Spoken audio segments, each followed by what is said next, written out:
Hey y'all.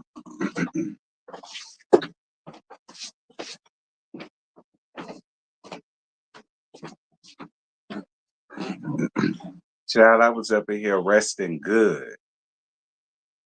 And then my alarm went off for this damn live. And I'm pissed. Cause my nap was actually really good. And I had to stop my nap to get up here and graciously, in quotation marks, talk about these two bitches that I don't give a fuck about. Had to stop my nap, my good nap. Talk about these people.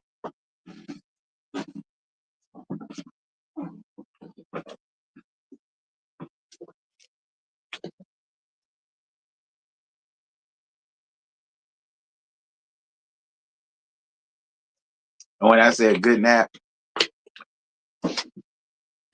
I mean a good nap.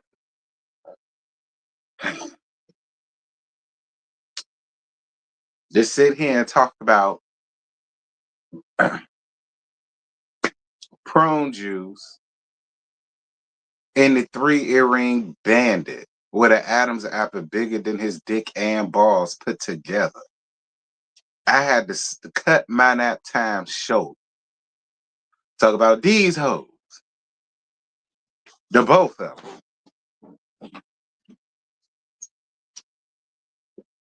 So the least that y'all can do is like up my live.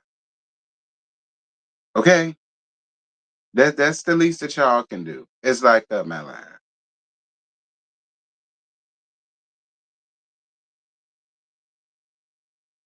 I ain't asking y'all for nothing but a like. Okay?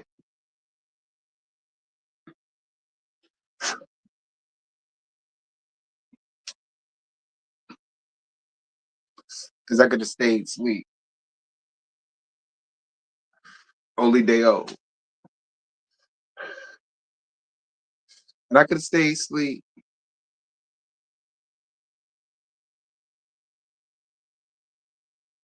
Hey, y'all.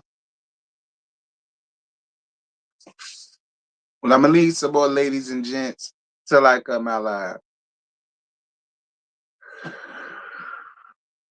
Considering it's 72 people.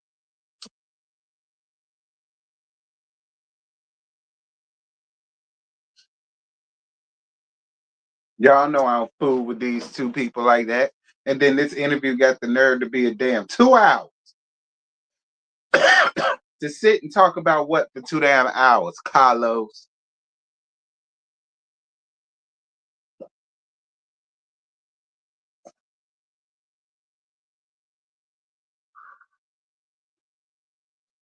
However, my bad. Y'all know my shirts run big on me now. So if my bra strap show, it just show. Listen, a little birdie told me that Felonices responded to this here interview that they did. Mm-hmm.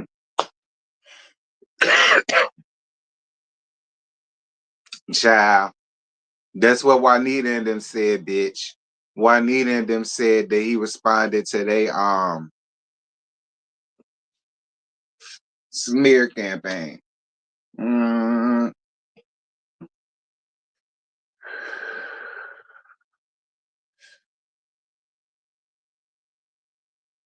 What you mean as he should? Child, please. If felony sees won't doing anything, this wouldn't even be no issue. No. I believe every word of what Jasmine said about felony seeds. Be clear. He got up here and admitted to not even his wearing his wedding ring no more. He claimed he lost it, but then turned around and said that he won't interested in going out buying another one. She strong-armed him into going out and buying another one. She pulled the Chrissy. Talking about as he should. Child boo. Boo. A happy birthday, Catherine. Hope you enjoy your day, sis. Girl gone. Talking about as he should. Child, please.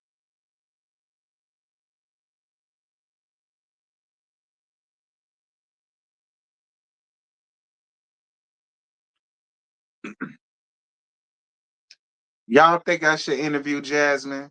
Do I really care like that?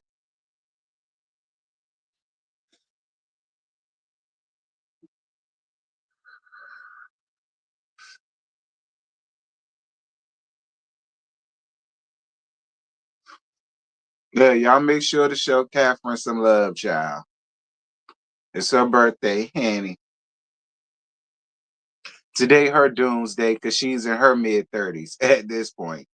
So y'all go on ahead and shout out Catherine. Y'all got permission. Tell her, hey, happy birthday with her old ass. Um,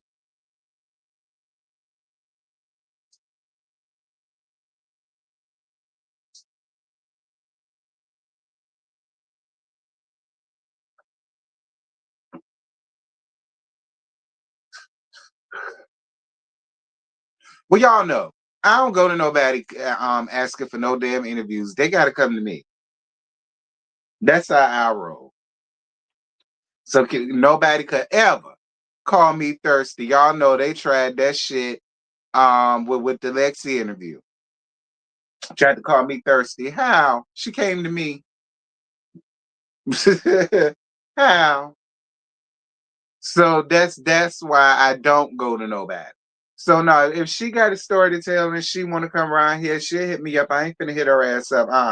Me hitting her up puts me in it. No, no, I don't want to be put in it. I want her to come to me.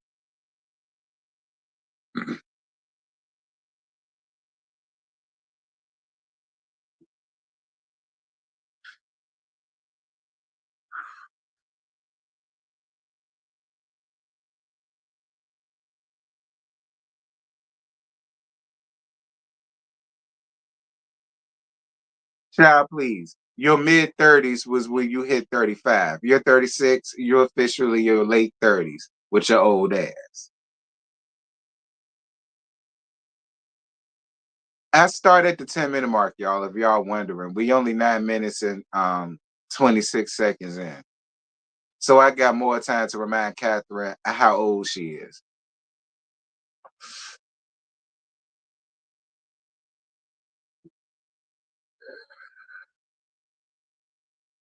on her birthday.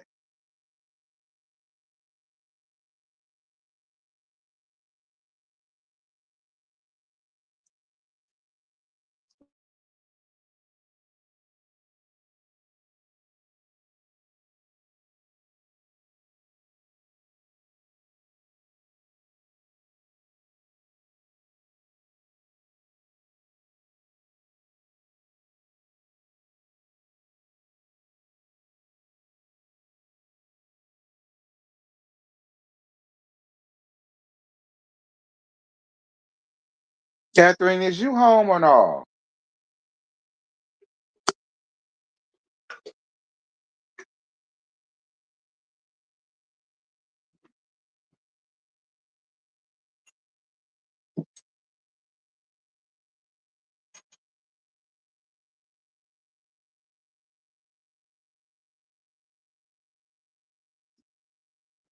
My bad. I know I'm late, but I had to put my paraphernalia away. What paraphernalia is none of y'all business. Oh, you home? All right. Well, come on, y'all. Let's take a shot for Catherine's birthday, so she can't say I ain't did nothing for her.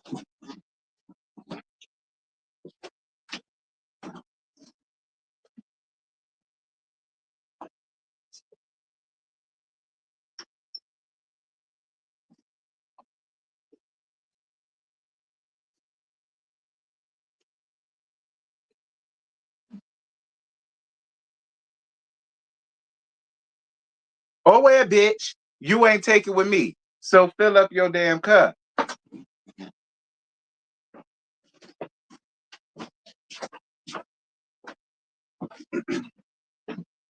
I got choices. I'm choosing to do Henny for your birthday. Talk about something she already took a shot. So what? You need to be taking 36 on. All right, so you took one, that's 35, and then you finna take this one, that's 34. You got to take 36 before 12 o'clock hit. So I'm helping you out. I'm gonna help you out. All right, Catherine, I'm gonna help you out. So come on. You already took one, that's 35. You got to take 34. Here you go. A happy birthday to Catherine, worth some ass. She be on my last nerve at times, but she alright when she want to be alright. One thing Catherine will do is she'll go out here and get the twirling in the comments behind me. Now that's loyalty. Um, and I respect that about Catherine. Even when I tell her to keep her mouth shut, she don't. Whatever, that's on her. Ain't nobody saying I ain't never said nothing. But anywho, even with that, leave me alone, BD. And we got to take a shot for your birthday too, BD. I know you can't right now because you at work, but I do one anyway. But anyway, happy birthday to Catherine. Salute. May God bless you to see many, many more. And don't do nothing I wouldn't do. Or don't do nothing I would forget. Don't do nothing that I forgot I did. Don't do nothing I wouldn't do. And don't do anything that I forgot I did. Bottoms up.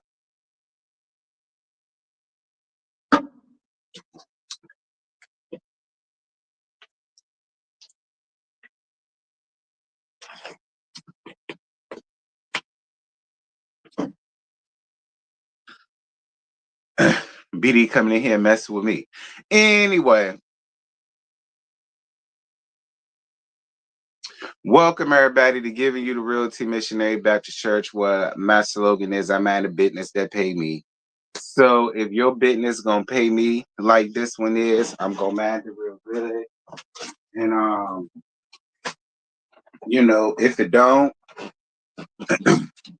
then that just means that you tied it through and the joke's on you. Boo. So did that rhyme? I tried to make a rhyme. I don't know if it did or not. Anyway, we finna go on ahead and listen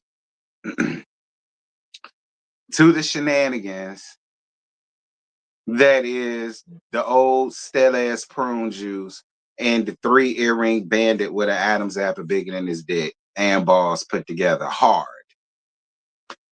Okay, and I'll talk about one of them hearts that damn near hurt. And all my men that's up here, y'all know them hearts that's so damn hard it hurt. Is one of them ones. Um, I don't know the purpose of the interview. I don't know who went to who for it, but I mean, hey, I ain't doing nothing, and y'all know for the sake of the content, I mean, why not? So we about to get her. Listen, I'ma speed it up though. Um, my bad. I'ma speed it up though. Hold on. Like, you know what? We gonna talk. A lot of people have said you were underage when you met Kurt, that Kurt allegedly groomed you. First, I heard I bought Rashida from her mother, adopted her, kept her until she turned legal age and married her. Your solo career doesn't get talked about a lot. When you did Bubblegum, first thing first, Ashita. That's around with the band about here. Your songs. It's like, we might stay with my. Gonna be at. Hold on. Not a good friend. She's not a where your man stick is.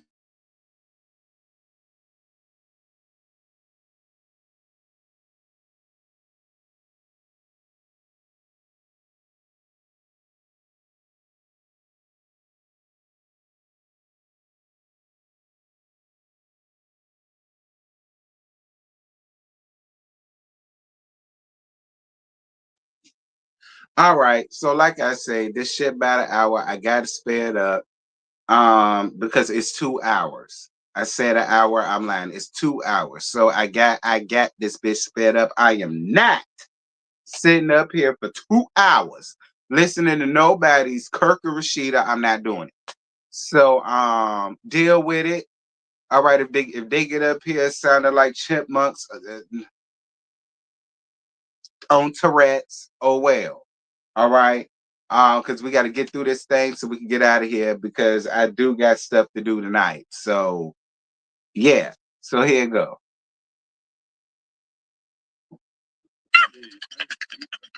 Here. Like I feel. I'm good.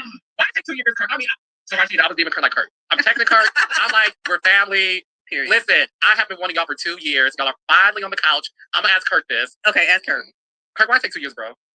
I had Scrappy, I had Bambi, I had Erica Dixon, I had Scrappy again, and I had Mama D. Okay, for us, Rashida's schedule always people don't realize I still have to manage Rashida, like booking shows, studio, life, kids. Right. Now listen, if we gonna start this interview off right, we got to start it off right, and that's that. We got to start with the obvious. What shows?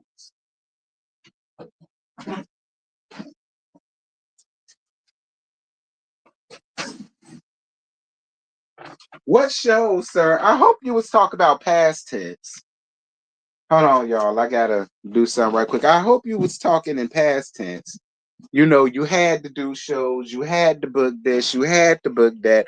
I'm assuming that's what you meant by that. Mother, wife. So it's like I'm still waiting on Rashida's songs. I still have studio time that's waiting for her to record songs that we haven't done because we put a lot in front of it. And then I'd be a little nervous because, you know, I'm just hey schoolboy, what's good, baby? I'm really not like a people think because I do love hip hop like I like the camera. I'm really like chill. So I just forget all that shit. Your ass be digging deep. I was like, I don't know if I want to fool with your ass now. But you know what? Now I'm like, you know what?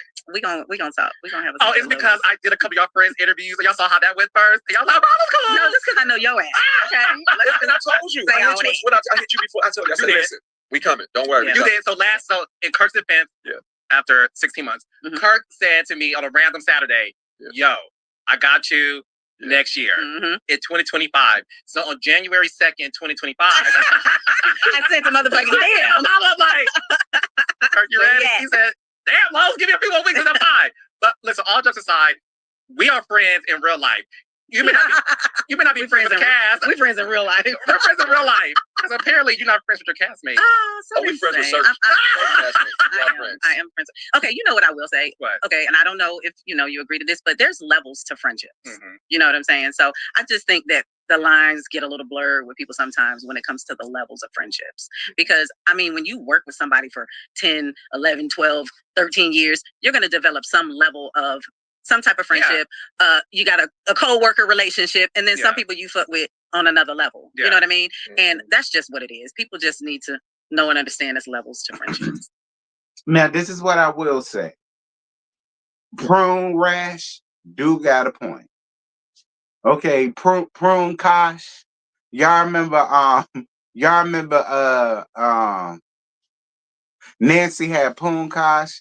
That's Prune Kosh. Okay, Prune Kosh do got a point.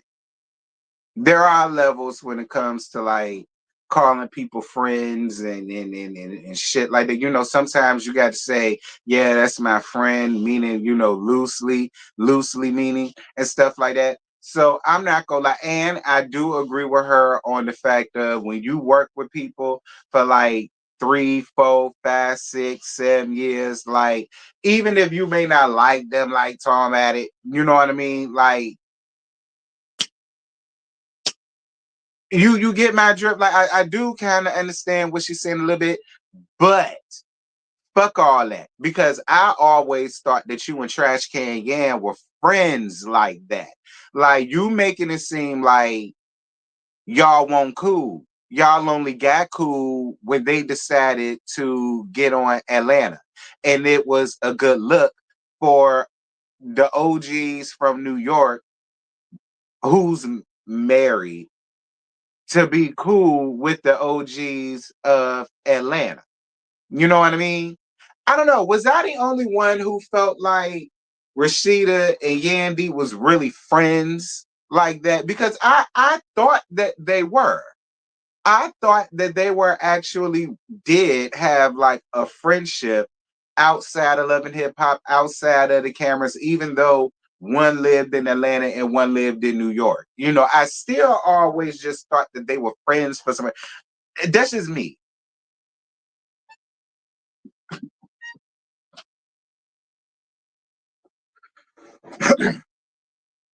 You say yeah, because they was at each other's events. She did make it seem like they was tight. She did. She did make it seem like they was like cool like that. You said wait for the breakdown. I did too, especially since she was at Yan wedding. She damn sure was at Trash Can Yan wedding. She damn sure. Ooh, look how long ago that's been. They wedding. Look how long ago that's been. Lord Jesus. Me too. According to their lives, they hang in the same circles according to what I've seen on IG. I don't know.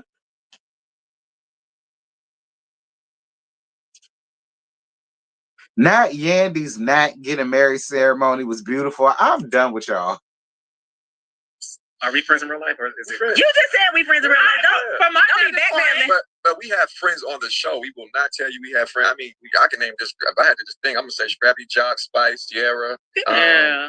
I mean, it's quite a few people. Shakana, I'm so cool with. Like, it's people I like, and some people we're still developing friendships, and some people who we just. I thought it was cool with Bandit too. I thought. Found out different, but that's all right. My phone is going crazy. Well, we'll get to that too, but listen. Wait a minute. Bambi ain't cool with Rashida no more. Y'all know I don't watch the show no more. Bambi ain't cool with Rashida no more. What Rashida do to Bambi that Bambi ain't cool with her no more?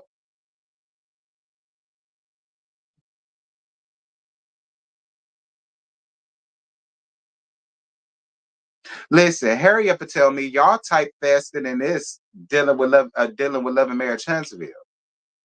Like, when did Bambi and Rashida fall out? And what they fall out about?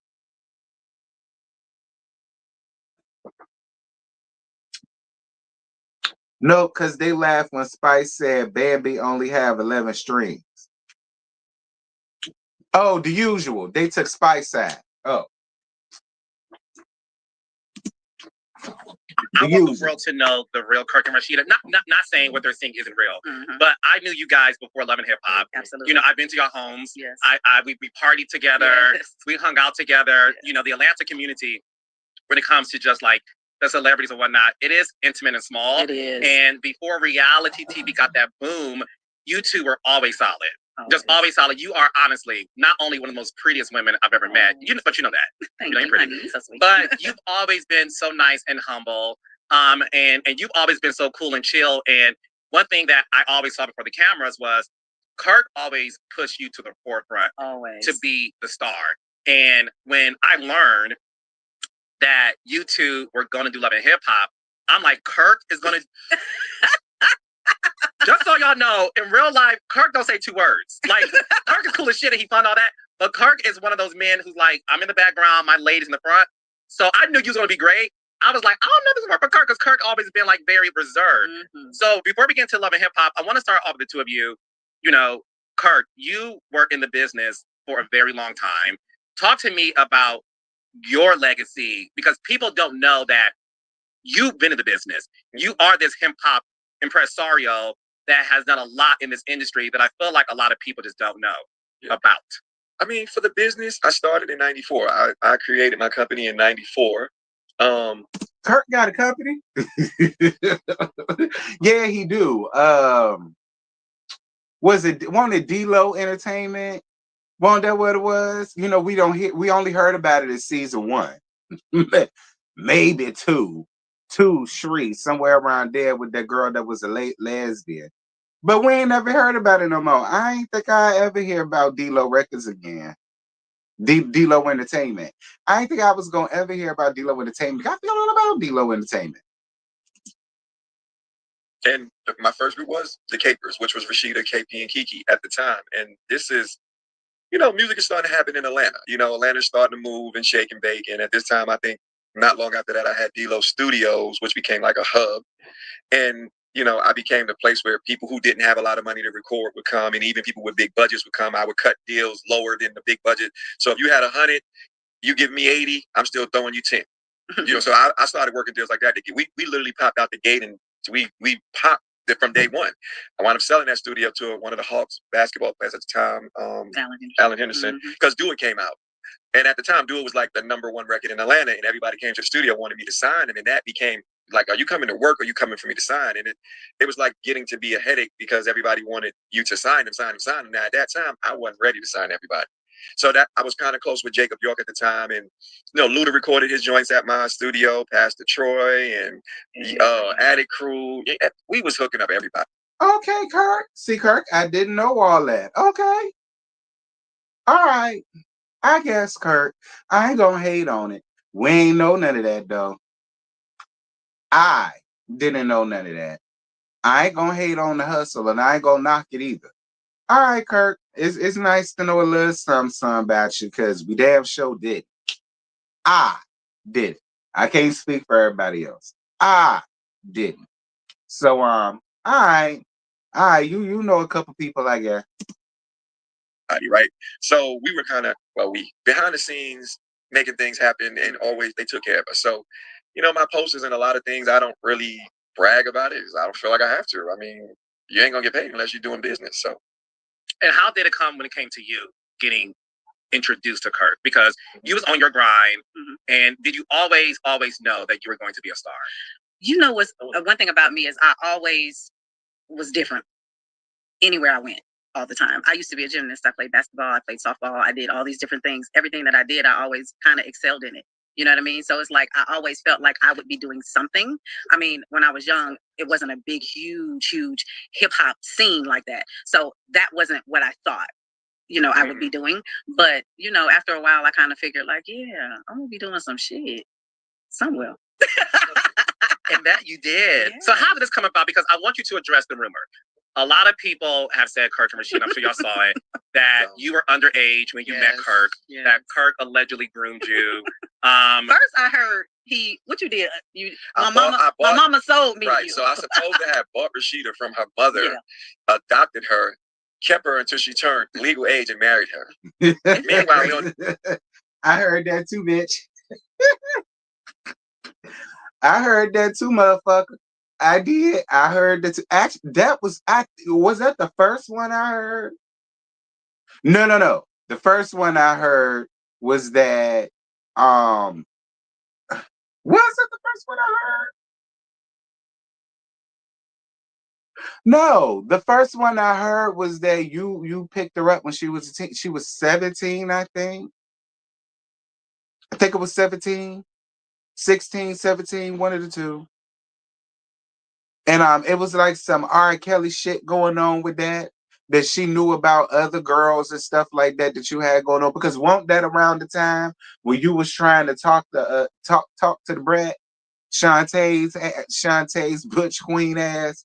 Was that around that time?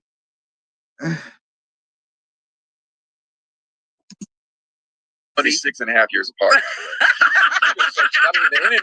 Listen, I learned not to fight with them. They call me, Kirk, put your phone down, stop threatening. I'd be like, man, put your phone down. Like, I want to turn you into something. But my marriage license, you can look it up. We got married in Vegas. You can look at the ages. I mean, so how old were you when you met Kirk? When I initially met Kirk, I was 17 when I met him. But that was like, who is that? Oh, that's Kirk. Y'all talk about, hey, how you doing? Didn't see him for a long time after that. You know what I'm saying? Mm. And then later we ended up going through some stuff as a 3-girl rap group, the Capers. And when we got back to Atlanta, Kirk was saying, hey, I'm finna start a record company. We was like down, like, oh my God, we feel like our little career's over because things didn't work out when we were traveling and trying to do our thing. And Kirk was like, nah, y'all gonna be my first group. And literally a week later, he had contracts for us, big advances and all kinds of stuff. And that's where our relationship initially started. We were just working together. I was one of his artists. And then we... So basically, y'all was the Candy and Jermaine Dupri of the D-Lo shit. D-Lo Entertainment. No shade to Candy Pants. She know I love her boobs. But we gonna talk about what's real. So basically, you and him was the Candy Pants and Jermaine Dupri of the of the D-Lo Entertainment. That's what it sounds like to me. Is that why he was so quick and eager to get y'all deals, but you obviously the only one that made it out? I mean, I'm just asking. Prune Juice, I'm listening to what you're saying, and I got the right to ask. I got the right to have my questions I'm asking. Over time, it just. But the same friend group. We had the same friend group. One of my friends was Todd. Yeah. And at the time, I was dating a girl named Heather. So it was like, and Todd was like my friend. Heather was his sister. We started dating, and Rashida was friends with that crew. Yeah. So, and I knew everybody else, and we just was hanging. And one day, I was like, they're gonna be my group. Now, when that happened, we wasn't even thinking about. She's doing her. Matter of fact, it was in New York with a producer in New York. I'm not going to mention his name because it doesn't matter now. But she was actually doing her own thing, doing what she was doing, and dating this producer. Yeah, I guess. Yeah. How old were you when you guys started to date? When me and him started dating, honestly, I had already graduated high school, and I think I was 18 or 19. 18 actually. I was 18. And we went on a date. He asked you on a date. Well, I call it a date. What you call it? No, I didn't ask out on a date. Well, you didn't like traditionally. No, we was all out, the whole crew, the team, because we hung. We hung like we were like we hung out every day. Me, Kia, Kiki, we had the K-ring.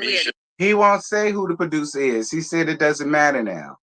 But who was the producer? Y'all had to travel all the way to New York for producer. You got people asking, was it Dick? Was it? Because if he was working in the music industry since '94, it wouldn't shock me like how he already knew Stevie J and all of them, and this, that, and Richie's stubby diabetical Dick Dollars and all of them. Like they all knew each other, and they worked for Bad Boy Entertainment. It's popping.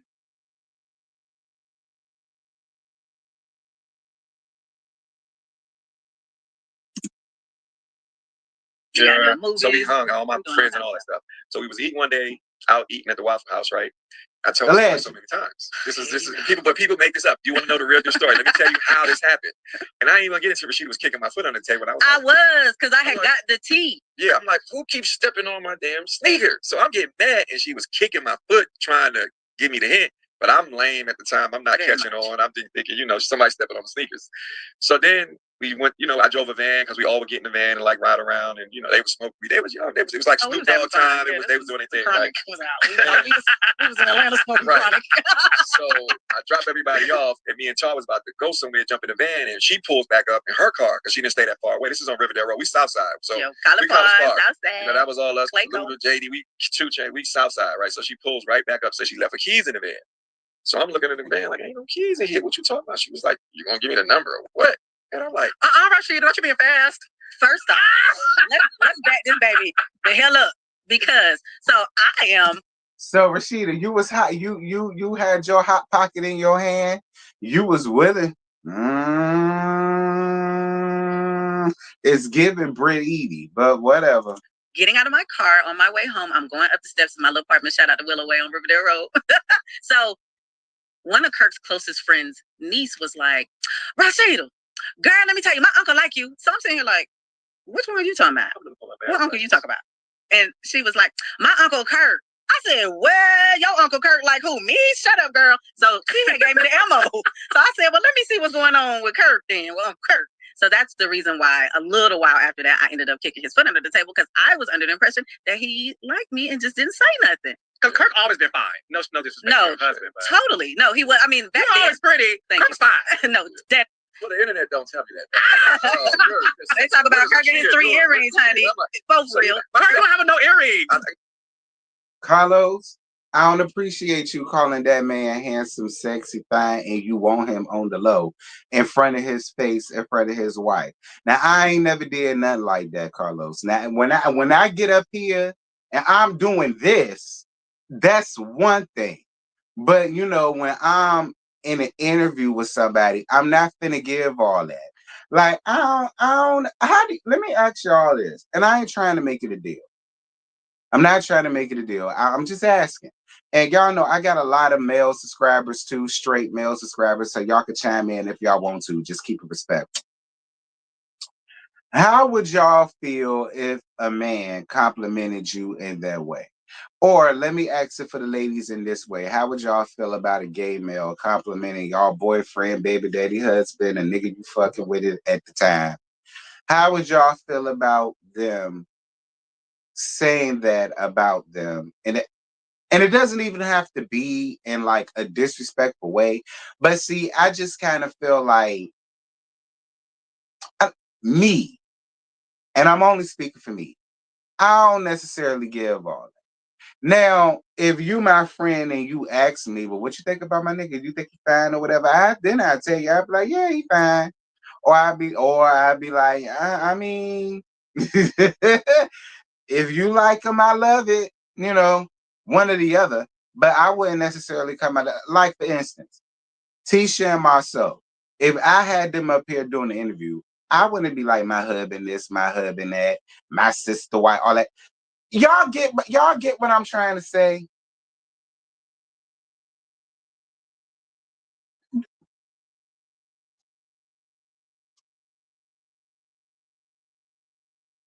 You say, Carlos, stay doing that. What's good, Trav? I honestly wouldn't care. That's fine. I wouldn't care. That's fine. Carlos is giving coleslaw that you could give one compliment. After that, I see you trying to slide through. I've had gay guys tell my husband his green ass was beautiful. Yeah, you have a one compliment minimum, not a one compliment minimum. I've never heard that before. Do most of y'all feel that way? A one compliment is fine. Two, it's excessive, and you doing too much. You need to chill. I get it. I get it. If I didn't ask, I don't like it. That's fair too. If he said that, he should have said it more respectfully. He willing to creep with him. I never compliment these folks' husband. And what's good, bestie? Yeah, bestie, me either. That's what I mean. Like I'm saying, like if I ever would have interviewed Tisha and Marcel, I wouldn't give all of that. Like in a review is one thing because I'm entertaining the people. You know what I'm saying? I'm entertaining, I'm gagging, I'm doing what I do. That's one thing. You know what I'm saying? But like in an interview, face to face, we were like whatever, where I do all of that. No, I just don't feel like that's respectful.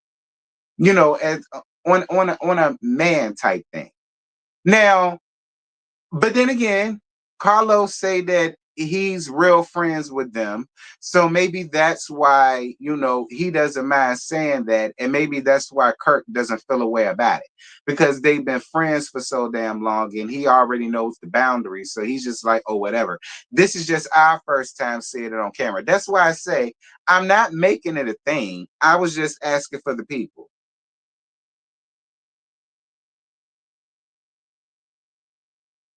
But anyway, we'll move on. You know, because they didn't talk them out of. They didn't talk them out of 8 years. I got my ears pierced a month ago because Keisha Kayor, hey Keisha, Keisha Kayor said, you need earrings. And I said, do I get 3 earrings like Kirk? And she said, no, start with 1. But no, Keisha said, but end up getting at least maybe 2. Yes. So I got my ears pierced. Thank you, Keisha Kayor. Right. Well, that's cute. And she let me- told you right, because it is cute. Thank you. But go ahead. I'm going to give you a quick 3 earring story. At the time, the only people who had those earrings was me, Jermaine Dupri, Rock, and Bobby. Was it Bobby Brown at the time? Yeah, at the time, those are the only people who can afford to put that in their ear. It was like and I got the pictures. Now I know some 90s. Yeah, I know like now Yachty got 3. Yeah. You know what I'm saying? Mm-hmm. Somebody else I just seen with 3. Like, so now it's like back to thing. But I started winning because they want to come with all Kirk and his 3 earrings, 3 earrings. So it just like got old. So I took earrings out. But it won't that. K Michelle ate you up with it. That wasn't what it was. Just say what it was. K Michelle said it, and it was funny as hell. K Michelle ate you up with it. Okay, because it landed right up to par for what she was trying to call you, which was a little sissy. All right, see, you don't want to say that, but that's what that was about, Kirk. It was less about that and more about the fact that K Michelle gagged you with it because she used that to go along with what it was she was trying to call it. I mean, I ain't about to put it back here, but it get on my nerve because they just listened to a jab that was on Love and Hip Hop, and I got to hear it forever. I mean, well, I appreciate you for admitting it, but Kirk, that's bitch. You're not exempt. That happens on reality TV across the board. You're not exempt from that. You just mad that it happened on you. But that's why you just should have stayed out the fray. That was between your wife and her ex-friend.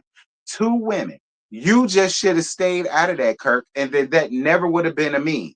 You made yourself a meme because you put yourself in the middle of your wife going at it with another hoe. Stay out of whole shit, and that wouldn't happen. Because she ate you up with it. That will forever, always, and remain a classic on reality TV. Her and your song. Rashida got bags. Her husband a girl. Like, I'm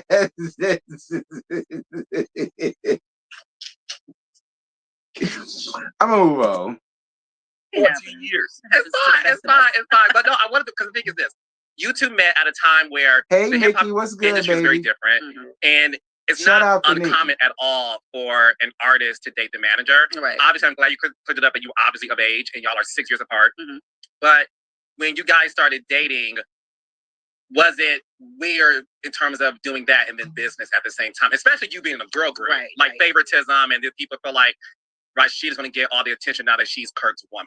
You can start off if you want to. You can The good part is these girls were my friends. Like, it was Kiki, Kia. So, like, when I say friends, like we were all friends, like so tight friends. What I did to keep the bullshit down, you know, if Rashida got something, they all got it. Kiki needed a new car, here's the down payment. Such and such need to get this, here you go. If I got a new watch, they all got a new watch. You know what? I appreciate it, Kirk. Kirk, y'all know, I'm gonna be real. Kirk, I do appreciate that because most dudes, most managers, they don't do that. And the managers, management, and all of that, they're the ones that actually start, and create the division amongst groups. I'm not mad at you for doing it that way, but it's real R. Kelly-ish. It is. It's real R. Kelly, Robert, dick him down, way down to the damn ground. It is. I mean, I'm, if I'm being honest, it is. Like, you learned from the best, apparently. Clothes, whatever. I just kept it 3 because it was 3, and I just knew that it would get funny. So I never had that problem, even though it did get weird dating at a point because people probably thought, well, you're going to make sure, at the time back then, this was in the 90s. We coming out in 98 was the first Capers album. I would tell Rashida don't rap first, let somebody else go because, you don't want to seem like you always lead the songs. But KP wound up getting Shorty Sweet My Way, which was Devin Platinum. Wait a minute. That was, see, that when you said KP, I'm not going to lie. When he said KP, my mind did go to KP and Envy, but I was like, nah, that's probably not who that is. So that is who that is. Okay, Kirk. Bitch, Kirk got up here and put down his resume, ho. He says you better put some respect on him and his Adam's apple. That's bigger than his dick and his balls put together on hard. Y'all better put some damn respect on his name. Okay. I didn't know that. I this is why history was always my favorite in school, because you learn shit that you didn't know before. I ain't know that. I appreciate the history lesson, Kurt. I mean, she was platinum with KP and Envy, Shorty Swing My Way. So that was really the first record that broke out and went platinum. So Kia became we call it, Kia is her name of KP. She's the first one to have that breakout national success. So she really was like, at that time, the ringleader of the face of the group. So it wasn't really it wasn't no real jealousy. Outside people might have had the jealousy going. The group was solid. Yeah. Everything was solid. It was more outside influence at the time. It was. I mean, honestly speaking, we were all so close and so tight. It wasn't even a thing. Honestly speaking, it was more of the outside people who really just came in and they do still to this day. When you see something good, people come in and they try to infiltrate on your. You know what I'm saying? And that's really kind of how things happen. And at the end of the day, though, with the girl group and all that, some of the best times I've ever had in my life. Some of the coolest females ever. We've done first life things together. And that's something that'll never go away. Yeah, and I have love for them to this day. This day, we are we all are. It's this. Now, Kiki, we haven't seen her in a minute, but Kia, KP, love to this day. Yeah. It's never been nothing, and it is what it is. I cried when they broke up. Why did the group break up? Outside influence. Yeah, it was a lot of outside influence. A lot of just, because if us as the group, because there were a lot of other friends besides just us that was, that we were all cool with. And then when we're gone, they're like, ooh, and other people's like, I should have been in a group. I should have been one, and different things like that. So after a while, when it comes to women and then growing and just going through the industry for so many years, going after something. And after a while, it just became like it wasn't me, not to say it in this kind of way, because obviously I continued and moved on and had a solo career, you know what I'm saying? But at a certain point, people just want to do something different. Could y'all have seen or heard Rashida on Shorty Swing My Way?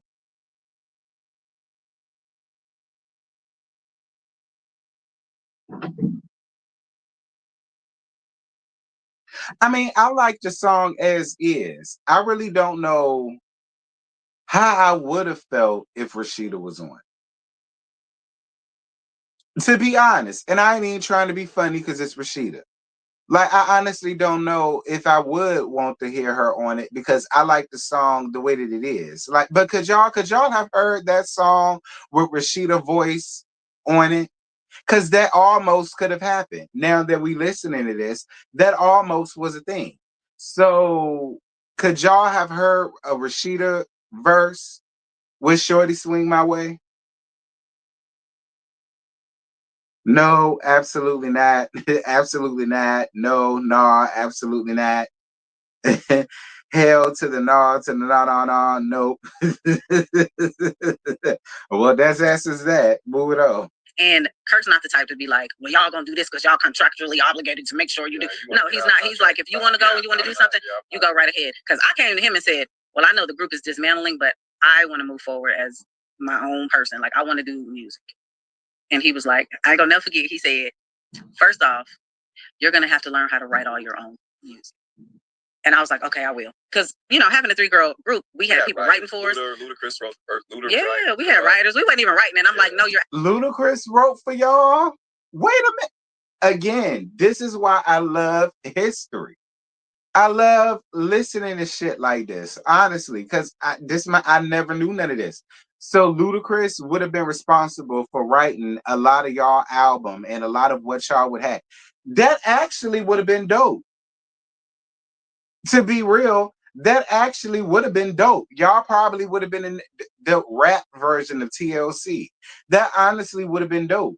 I would have loved to have heard it. I would have loved to have heard it and see and hear what it could have been, to be honest.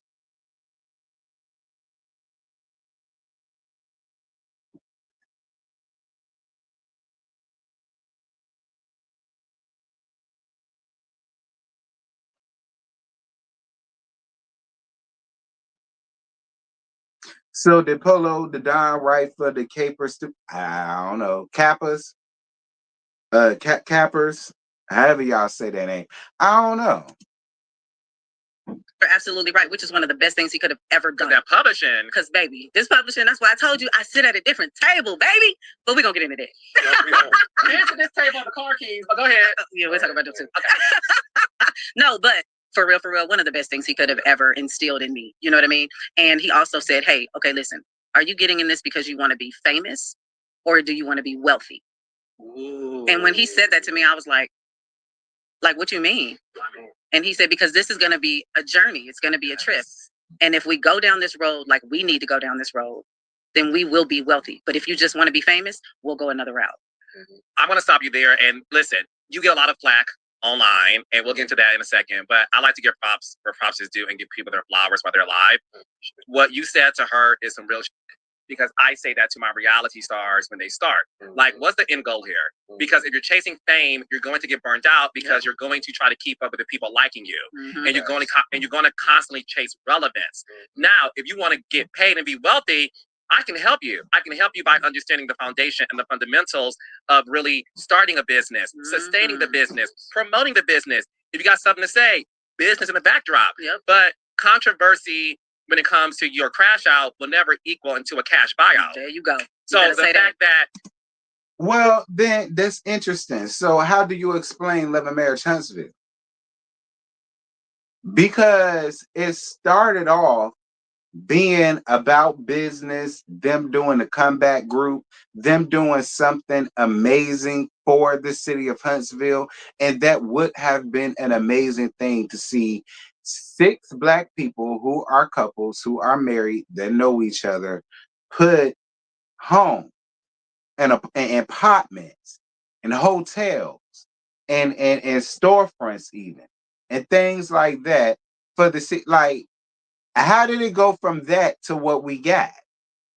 And I understand that we got to deal with what comes because that is a part of reality TV, but it started being all about drama and less about business. So, like, you sell something good, Carlos. You sell a real good story, you sell a real good thing, you do, but what y'all saying? That part, Gail, what me, ma, and Pop love to see. I take advice. Not you'll take advice from Netta and Charles before Carlos. I mean, I'm just asking Carlos. I'm not trying to give you a lot because I know you be around here, sis. So I'm not trying to like pounce on you. I'm just saying because you spoke some good shit, and I agree. So if that's the case, then why do we have Love and Marriage Huntsville the way that we got it? We strayed so far away from Black excellence, business, helping other people with their business, seeing business get done, and this that thing and this that thing and the other. Like you speak a good game, but You taught her that as a, when you like 19, 20 at the time, like, that's dope. And obviously we see the wealth you guys have accumulated. But I just wanted to say, like, I wish a lot of people understood that because that to me is really significant. No, it's super significant. And at that moment, I was like, huh? And like, of course, years later, after, us doing independent albums and owning our and just really selling units. That's what I wanted to add to the Capers. That was an independent album. Like videos was on 35 millimeter. I was spending like 135 on a video. Second video, Jermaine produced it. That was like 40. Then Brat was 30 for the feature, plus the video 100 and change. And we was doing those independent with the billboards on 85 North and South. We was in all the magazines at the time. But you know what else broke the group up and broke us up? We wasn't ready. We weren't ready for the fame. We weren't ready. They was getting Rap City. They was on MTV on the radar. They had billboards. They was in like Hype Hair. And do any of y'all remember this? I don't. Now I know music, but I don't remember any of that. Do any of y'all remember the Capers being on Hype Hair and Yo Raps? I think he said. Excuse me, and things like that. Do anybody that's around that time that was older? Because they came out in 97. I was 97, fourth grade, fourth grade, probably depending on when in 97. You know what I mean? So I don't remember them in that, but does anybody up here remember that?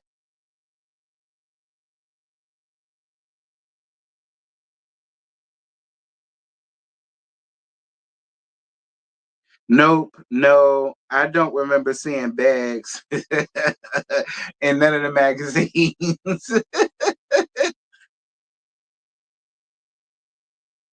Okay, Gail says she saw her on 106 in Park one time. I actually do remember being in a hair magazine and always wondered who they were because I never heard their music. Yeah, I was young, but Shorty Swing My Way, I remember that song. You said no, Catherine, child. it was all these magazines. We was in the Vibe, the Source. I was buying every ad possible. I was promoting the Capers. Like I had Caper. People still got it to this day. And that's what made me do Rashida the same way. But we wasn't ready, because these groups get together and the first thing they all do, it took us 4 years to put out the album. So from 94, we didn't come out with the album until 98. Yeah. But I'm talking about the 98, it was independent. You had to really press your CD up, really manufacture, really distribute, fight for shelving space, buy your space. It was a different game. Yeah. So when we came out. That's why I respect music back then. Because these days, the only thing you need is over 100,000 followers on Instagram, and then people are ready to like sign you with no talent. Versus back in 90, 91, 92, 93, and there wasn't social, it won't Facebook, it won't Instagram, it won't SoundCloud, it won't none of that. Like, you actually had to have talent. You actually had to sing, rap, dance, whatever it is you do. You had to actually do that and be good at it for somebody to even want to bring you in for your first interview. So yeah, I agree with him on that. That's why I put earlier on in my when I posted that picture on the community wall, and I said don't nothing beat the 90s, because it don't. You actually had to have talent back then. You had to have talent. It didn't matter about your following or your fans, bitch. Can you rap? Can you sing? So, we had high expectations, and they got very popular fast with the billboards. Rap City, Joe Claire came down. I had D-Lo Studios, the Compound. You'll see all this on the journey anyway. I got the footage for 30-something years, so you're really going to see the ride. You're going to see where it starts and when it begins to happen. But we wasn't ready. And, that's when I thought about with Rashida, because I seen what happened when the fame came. It separated a lot of stuff. So, and I was like, and you still want to keep going? I'm keeping it 100 with you. I dropped a tear when they broke up because I loved them. Like, they were like friends, and it hurt me, right? But at the same time, it's life. You got to move on, right? But we remain friends. We figured out certain things, but it made me figure out, if you're doing this just because you want the city to be talking about you and you be popular, you want to do this, I really want to tell it this time, it ain't for me. You probably want to go sign somewhere, because if you want to do this, because I was already getting money. I'm from New York. My father hustled my brother. I come from the streets. A lot of people know in Atlanta. A lot of people don't. Everybody think I'm Kirk, this quiet. That I didn't been taken care of. Yeah, they think I've been your sugar mama, baby. I'm big mama. I've been big mama, big I want to mama. say this legitimately. I don't hustle anymore. This is over 25 years ago. So don't come try to lock me up. I ain't Period. I'm as legal as I can be. Trust me. It was literally a stepping stone in a bridge. Amen. Right? But when I seen a way out, I literally went cold turkey and just quit everything. And I'm gonna even keep it realer than that. When I quit the game, we lost everything. We went down below zero. Like, from up here, we went below, and we came back out the red, and we did it on our own, with our own, working hard, doing what we needed to do. But you can go back, but that's what really happened. We really wasn't ready. No, but and the thing for me is this: is the fact that, listen, you have been sort of like positioned as like this Bengali. Do you know what I mean? Like this man who's sort of like hustling this young girl. So the fact that you obviously taught her the game, it does remind me of when Beyonce talks about how her father, Matthew Knowles, said to the group Destiny's Child when they were a quartet that, right, like on the second album, everybody needs to write, because the publishing is where the money would be at for the end of time. So fast forward to you being a solo star. I'm a little gay boy in Detroit, Michigan, singing bubblegum. From the D? My father said, why are you singing bubblegum? And your brothers are rapping the Chronic. Like, okay. Right. Like, what's going on here? What's going on? Just tell me. I did later in life. Right. But on some real shit, and this is true for me. Mm-hmm. Your solo career doesn't get talked about a lot. Right. Because I think, and this is no shade to anybody, is it what it is, the reality show overshadowed your solo career. Mm-hmm. You remind me a lot. Well, let me go backwards. Glorilla reminds me a lot of you in terms of this young, beautiful, tiny, scrappy girl with a big voice. Yes. And I remember seeing you on BET. We had Sierra in the video, Monica, whatever. But when you did Bubblegum, first thing first, Ashita. That's around with no bad about Yes. And then you had on the heels and the booty shorts. Yes. And your little legs. Yes. Like, to this day, ask your husband, I fucks with that record. And even to this day, people still stream that song. And what people don't know is this, but I'll have you guys talk about it. People love to talk about you. My name is Rashida. I'm like Charlie Wow. But and listen, shade is fun, shade, whatever. But what people don't know is your songs today in 2025, it's still charting alongside Kendrick and a bunch of artists who are relevant right now. Yeah. God is good about that. God is good. That's what because you don't talk about it enough. I don't. You know why? Because Hold on. How many billions of streams does it get, Kirk? Marry Me is over 8 billion. Yeah. So we are Marry Me. Marry Me is over featuring Toya Wright. Yeah. Yes. And I'll show you the stats. I won't just make that up. And if you're looking at the iTunes top 200 right now, any genre of music, not just rap, hip hop, any genre right now, Marry Me. My Bubblegum is sitting at number 40 something in the country, in the world right now. Waiting on that. And that's how we own the master. So we own Marry Me. We own the master. Y'all own so to educate my audience, y'all own the masters, which means and you own the publishing. So we're the record company We're the writers. We're the record company. We own it. We get it all. So all the money that gets accumulated goes into your pocket. Absolutely. Every last cent. Deal on the thing. Which now, when you say my bubble gum, keep in mind, my bubble gum was in Mall Cop. It was his ringtone. Adam Sandler, number 1 movie 3 weeks in a row. Mall Cop. So Mall Cop, it was the ringtone, and that came off of MySpace. We sold hundreds of thousands of ringtones then, and to be here now having a viral moment on TikTok and it's back on the charts. It's been there for 2 months going crazy. Marry Me still is still. It goes through like these phases where it like goes viral and then it'll simmer down, and then I'll look up, and then in like Asia, it's like all of these millions and like billions like of streams and stuff. Like it just constantly evolves, and that's why I always revert back to say, God is good, and yes, sometimes certain things overshadow other things, and I don't sit there and just try to like talk about it all the time or defend it, because like I said, damned if you do, damned if you don't. People are going to say whatever they want to say, but one thing that I can stand on is the fact that I may have never been a big huge mainstream artist, but baby, I'm always gonna eat and always gonna be good. And none of that matters when you understand the business of music. And that's the difference. Like you can make all the mockeries you want. That stuff doesn't faze me. I rap like Shawty Lo, and he was in Atlanta. Rest in peace. But when you watch the journey, you'll understand I've been doing this since the 90s. Like I have a Shawty Lo moment too. I want to speak on when you finish. Well, go ahead. You can speak on. Okay. So here's the thing. And Jerry Smoking B, and who was the program director at the time? Shit, it was Jerry. So when Young LA came out with Ain't I, just so you know, like, and you can go back to the record, I just posted it on my page. Hey, Ain't I, Ain't I, Ain't I, Ain't I, Ain't I, Ain't I. Hey, listen, I ain't gonna lie. That was an era in music. When was that? That was I want to say about 07, 08, 09. Somewhere around there, like with the DeRose and all of that, and the Soulja Boys and all of that. I ain't even gonna lie. And who the boys that did Laffy Taffy? What was their name? D4L. I think that was their name, like D4L and all of that. Huey, may he rest in peace. Huey, people like that. I ain't even gonna lie. There was a time. There was a time. It was. The record I just posted. I literally just posted it because it was a style of rap that Rashida came with, right? Yeah. But when that record came out, my phone rang and he was like, "Congratulations." And I was like, "For what?" He's like, "I mean, I know Rashida wrote this record, right? Because of the flow that we had at the time. Like, we got a congratulations from the program director, and he thought Rashida wrote the record." Yeah. But let me back up to Shawty Lo. Everybody who's in Atlanta knows Rashida was rapping like that before Shawty Lo even was a rapper. Shawty Lo still was in the streets. Yes. You'll get that from his manager and everybody else. Lo wasn't even out the streets yet when Rashida was out. So that comes from K. Michelle throwing a jab saying, "You and your 3 earrings," and Rashida, "I rap like Shawty Lo."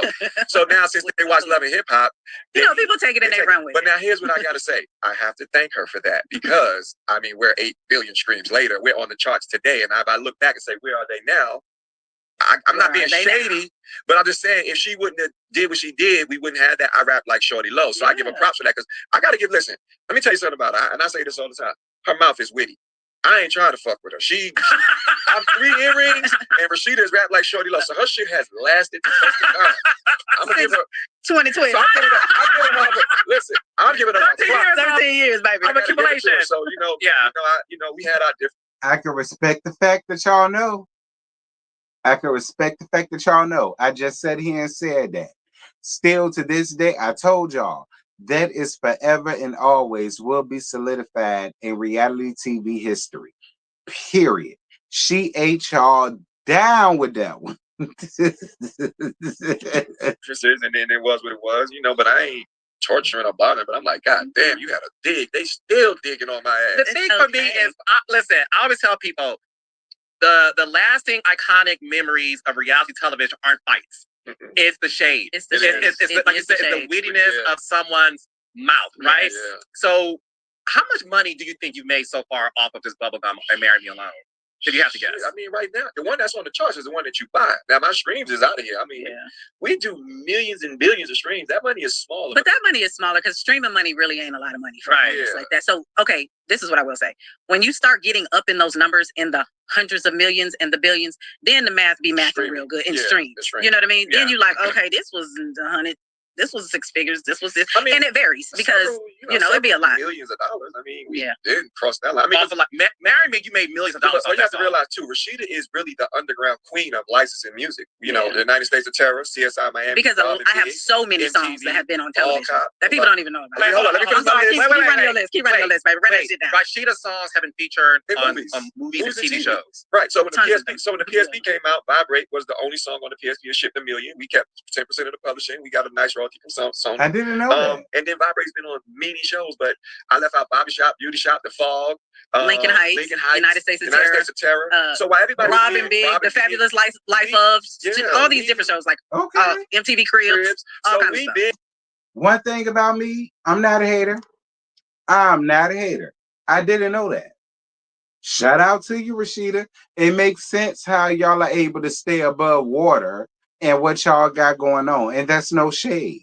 I didn't know that. I know that. I'm not a hater by no means. Like, okay. Listen, no matter how I feel about you, you black.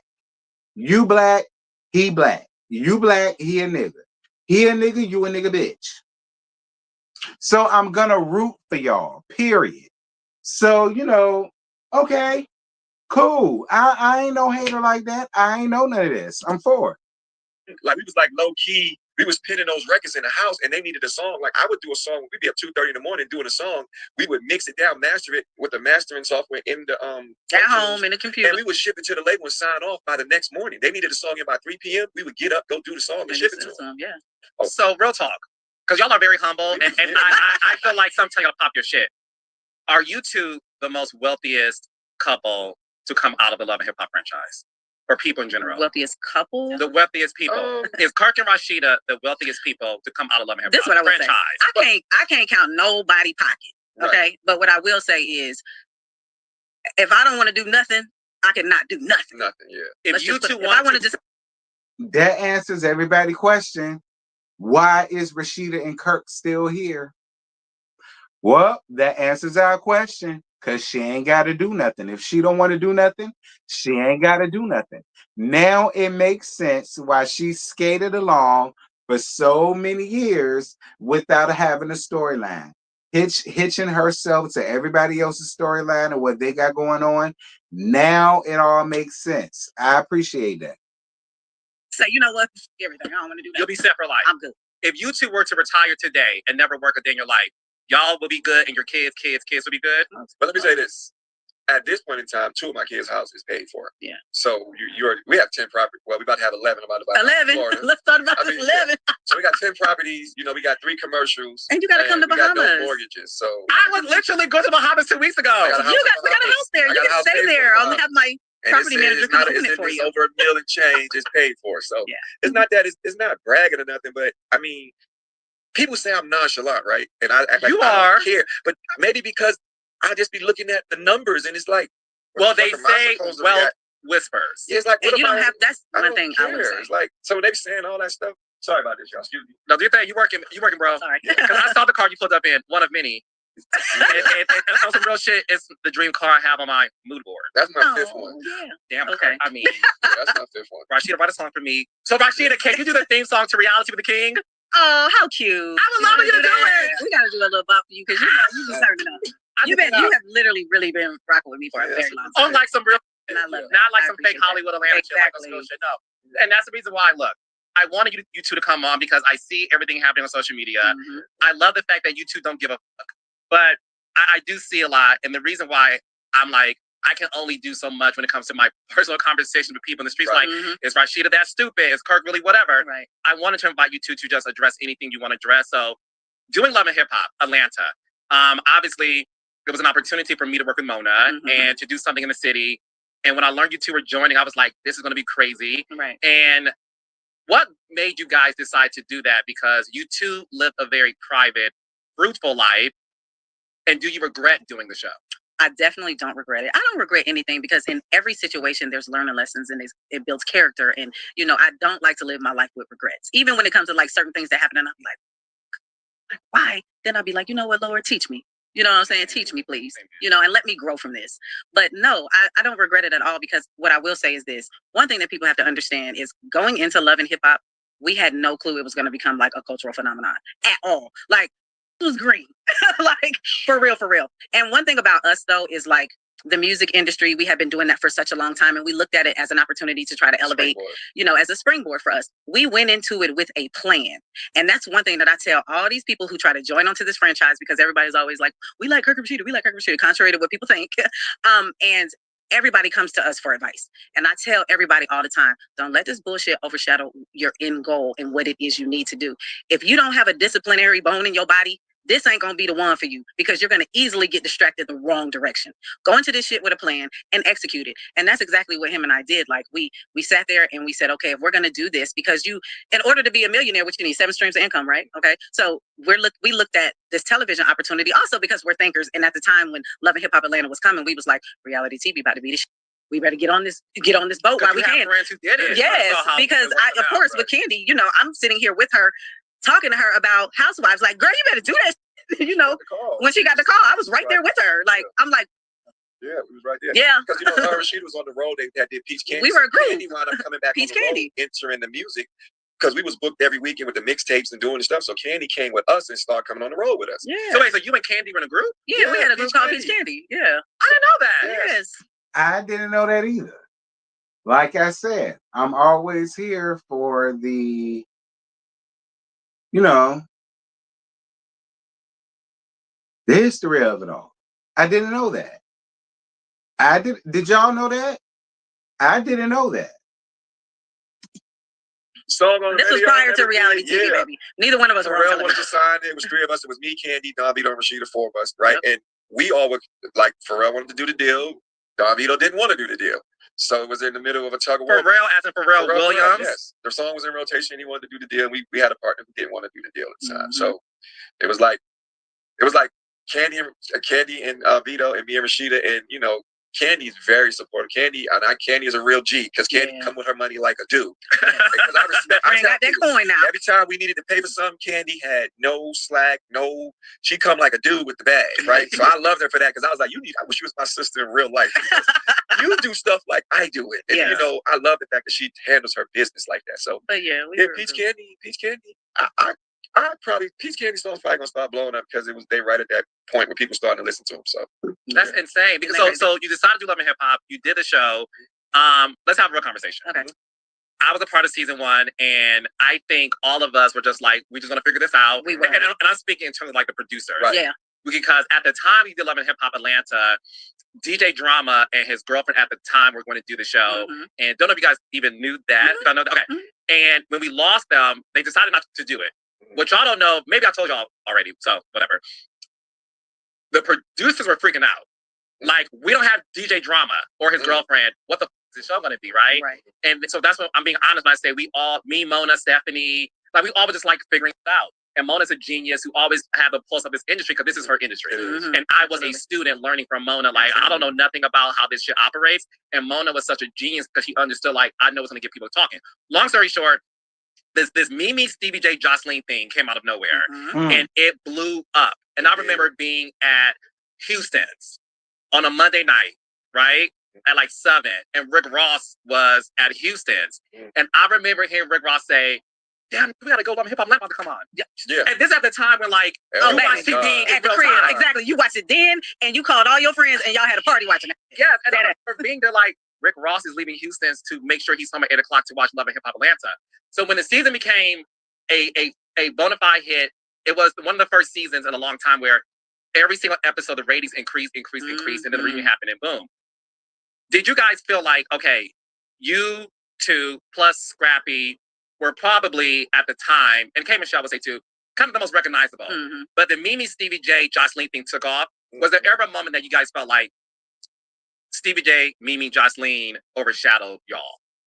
Season 1. You can start with that and chime in. This is how I felt. And I give Stevie J and Jocelyn and Mimi their props, because Jocelyn, everything works for her with that little shit, like, I like them, period. Like absolutely. As and Mimi, and keep in mind, Mimi, we've known Mimi for like forever. 30 years. Yeah, we've known Mimi like over we've 30. known her forever. Yeah. So we know her. When I seen it, I realized, I was like, wait a minute, I'm cool as Kirk, just really, I got a different rep. So I'm thinking that I thought the real, it was what they wanted. So I'm thinking I'm about to just really hype up. I had to do it because they wouldn't do it without her, her other, right? So I'm thinking, okay, well then I'm about to do this and whatever. I never thought of it as Stevie J was that genius with the rat faces and the little way he moved. What he did really worked. I didn't know that though at the time. I'm thinking this was corny, but it really wasn't. I seen that this is what worked with TV. And I realized what I got from Stevie is I was like, you got to dumb your personality down. The way you think you are, you're not to people. People think of you as this other shit. So you need to, character. Yeah, you got to chill out a little bit and be a little more funny. And I learned that from just watching. Did I ever think? So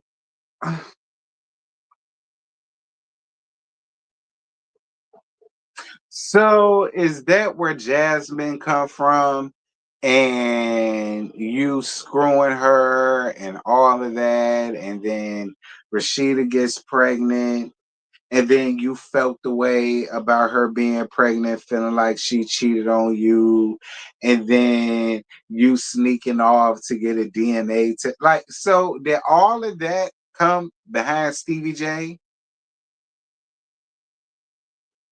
I'm only asking, Kirk, because you trying to make it seem like you was a put together dude, and then when you saw that formula work for Stevie, Mimi, and Hustling, is that why you went off the deep end the way that you did in season 2? Because you took a complete leap from season 1 to season 2, and I remember really not understanding what happened.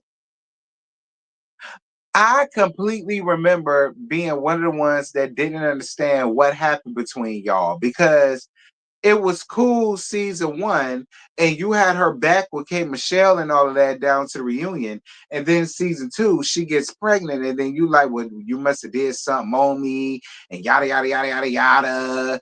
And then y'all had Carter, and then you snuck a DNA test and all that. Like, is that why all of that happened?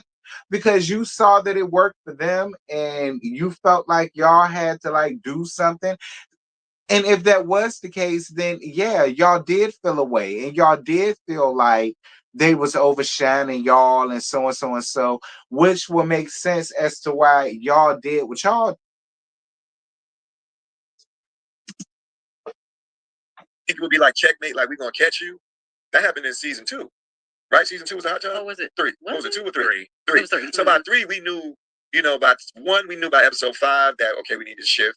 Season 2 was, I think they said we was like neck to neck because Rashida's long history of being a female rapper. By 3, we totally had all the we were the show at this point, like literally since then, right? I mean, we got them. And I'm not saying because we could never do it without them, but if that cast was ever back together, it would be like the number one because that was genius. Honestly genius, speaking, genius. I feel like all of the parts came together like they needed to. It was for Love and Hip Hop Atlanta season 1, season 2. That cast, like it couldn't have been better any other way. Yeah. To be honest, what I realized was everybody has to give what everybody gives, and that's what made the show so dope. I'm just a person who I don't want to be nobody else. I don't want to try to be like nobody. I walk in my own purpose. Like I've always been this way. So there's never been a point to where I felt like, ooh, we got to be like them or we got to do this. No, we just have to understand who we are and then proceed in that direction. Right. And that's kind of like the way we looked at it. Because I ain't gonna care. We ain't gonna sit here and be like, it wasn't times where we was like, we might have to, you know what I'm saying? Turn a little different direction here on this show. Yeah. We might have to let them know some things. Let me tell you what I do this. You know? Yeah. You have to See what I said? That's why I asked what I just asked. Is that why Jasmine and you cheating and taking shit too far to the point where you had a damn baby and all of the rest of that shit? Did that all happen because you saw what Stevie J had going on? You do to a certain extent. Yeah. This is what I will say. In anything that you do, especially something as big as Love and Hip Hop, it's a give and a take. You know, you can't expect all of this from reality TV, all the great things without having to go through the bullshit. And that's reality TV in general. It is in general. That's why I guess a lot of times I'm real like, girl, bye. Like, I don't give a damn. Like, but as a woman, I want to ask you this because when it comes to the men, one thing about the men, they're like, that's for men. But the girl shit, on some real shit, it was obvious that Jocelyn became the face of the show. Of course. And the K. Michelle became the witty one. And obviously you were established. Was there ever time, just like, listen, being a woman in this industry, did you ever feel like am I not as important as them? I will say this, and maybe it's because I've been an independent female underground rapper for such a long time. I always felt like staying focused, staying determined, and staying true to yourself, that it will surface. At what level, I don't know. You know what I'm saying? But that's all I could do. All I could do was come on the show and just be Rashida. Yeah. And if that worked and connected, it worked and connected. If it didn't, it didn't. That's just how I looked at it, period. I never looked at it like that because I just can't do that. That's not who I am. I've always been like that. Mm-hmm. So, I mean, and the thing about it is, like, I loved Jocelyn, what she brought to the show. You know, I liked K. Michelle and what she brought to the show. I liked Scrappy and Erica Dixon and the whole, and Mama D and the whole scenario that we had. Like, I looked at everything and I said, you know what, everybody plays like this intricate role. Mm-hmm. You know what I'm saying? But at the end of the day in life, like, you're going to get your laughs and your kikis and from Stevie, Jocelyn, Mimi. No, Stevie, Jocelyn, Mimi, the whole, you know what I'm saying? You're going to get your laughs. Scrappy to this day should have had Paul's t-shirts. You know what I'm saying? Like, you got Mama D forever is just in the palace. You know, it's just all of these different things. I think what connected Kirk and I is just like, I got to just real niggas. Like, just real relationships. Like, it's just real people. You know, and I think ultimately you want to be entertained, but you also kind of want to learn and kind of like tread through some of that.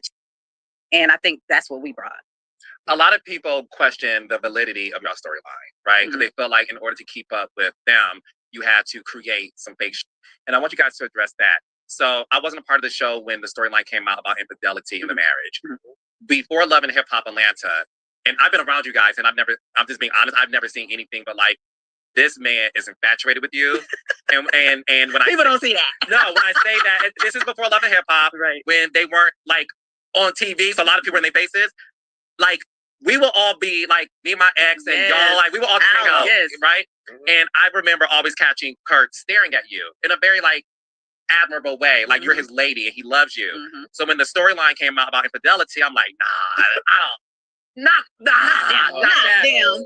Were you guys dealing with that before the show, and you two just decided not to share it with producers? No, we brought it to the show. I mean, because you've been there. I mean, the cameras got to be invited into your house to talk about it. So what happened? This is me backing it up a little bit.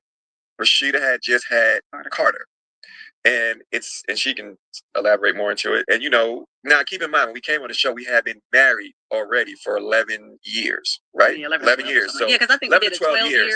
What you call it? With an anniversary. Season 2 we did something. Yeah, we did a little. So we was married, right? So nobody even knew Rashida was married, number one, because she was a rapper and you're supposed to be having no boyfriend. You don't supposed to have, you got to be sexy for the people that want you. That was the industry at the time.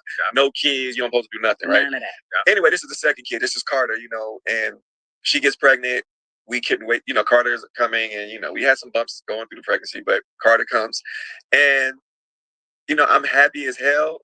But what I did notice, Carter slept with us till he was 7 years old, by the way, in the middle of the bed. So this is how much we was in love with this little boy. Like, this because we ain't having no more kids. So we're going to spoil him. Anyway, I noticed that me and Rashida were growing apart. Like, you know, it was like we were going through, and this is the real like this didn't get on the string. Like, we didn't get to shoot Kirk and Rashida or really not really fucking with each other like that. It was like, you know, we was just going through that.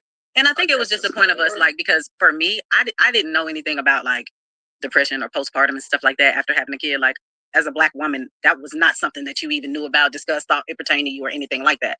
And we went through this period where I was like, I wasn't with him like that. Like, you know, I'm overweight. People talking about you. I'm on this show that's huge. You know, and I'm sitting here like, oh my God, did I do the wrong thing? Like, okay, wait. You know, and I'm down and I'm beating myself up, honestly, for no reason. But I'm human, and you know, things happen. I pushed him away, and I blame him to say he should have grabbed me and, you know, put his arms around me and nurtured me more than doing the things that he did. But I'm a piece of work, you know, when it comes time. Like, you know, I was just like. So you were going through postpartum. You didn't want to be intimate with your husband. I did not. And we were not intimate for a long time, which does not make it an excuse. But 12 months? It was almost a year. Y'all didn't have sex for 12 months after Carter was born. We did have sex, but did you try? It was like, come on. Oh. It was bad. You ain't got that problem no more, though. No, not no more. You ain't had that for a long time. Yeah, it was up, right? It was bad. But I mean, I get beat up because Kirk. Now, I want to ask y'all this.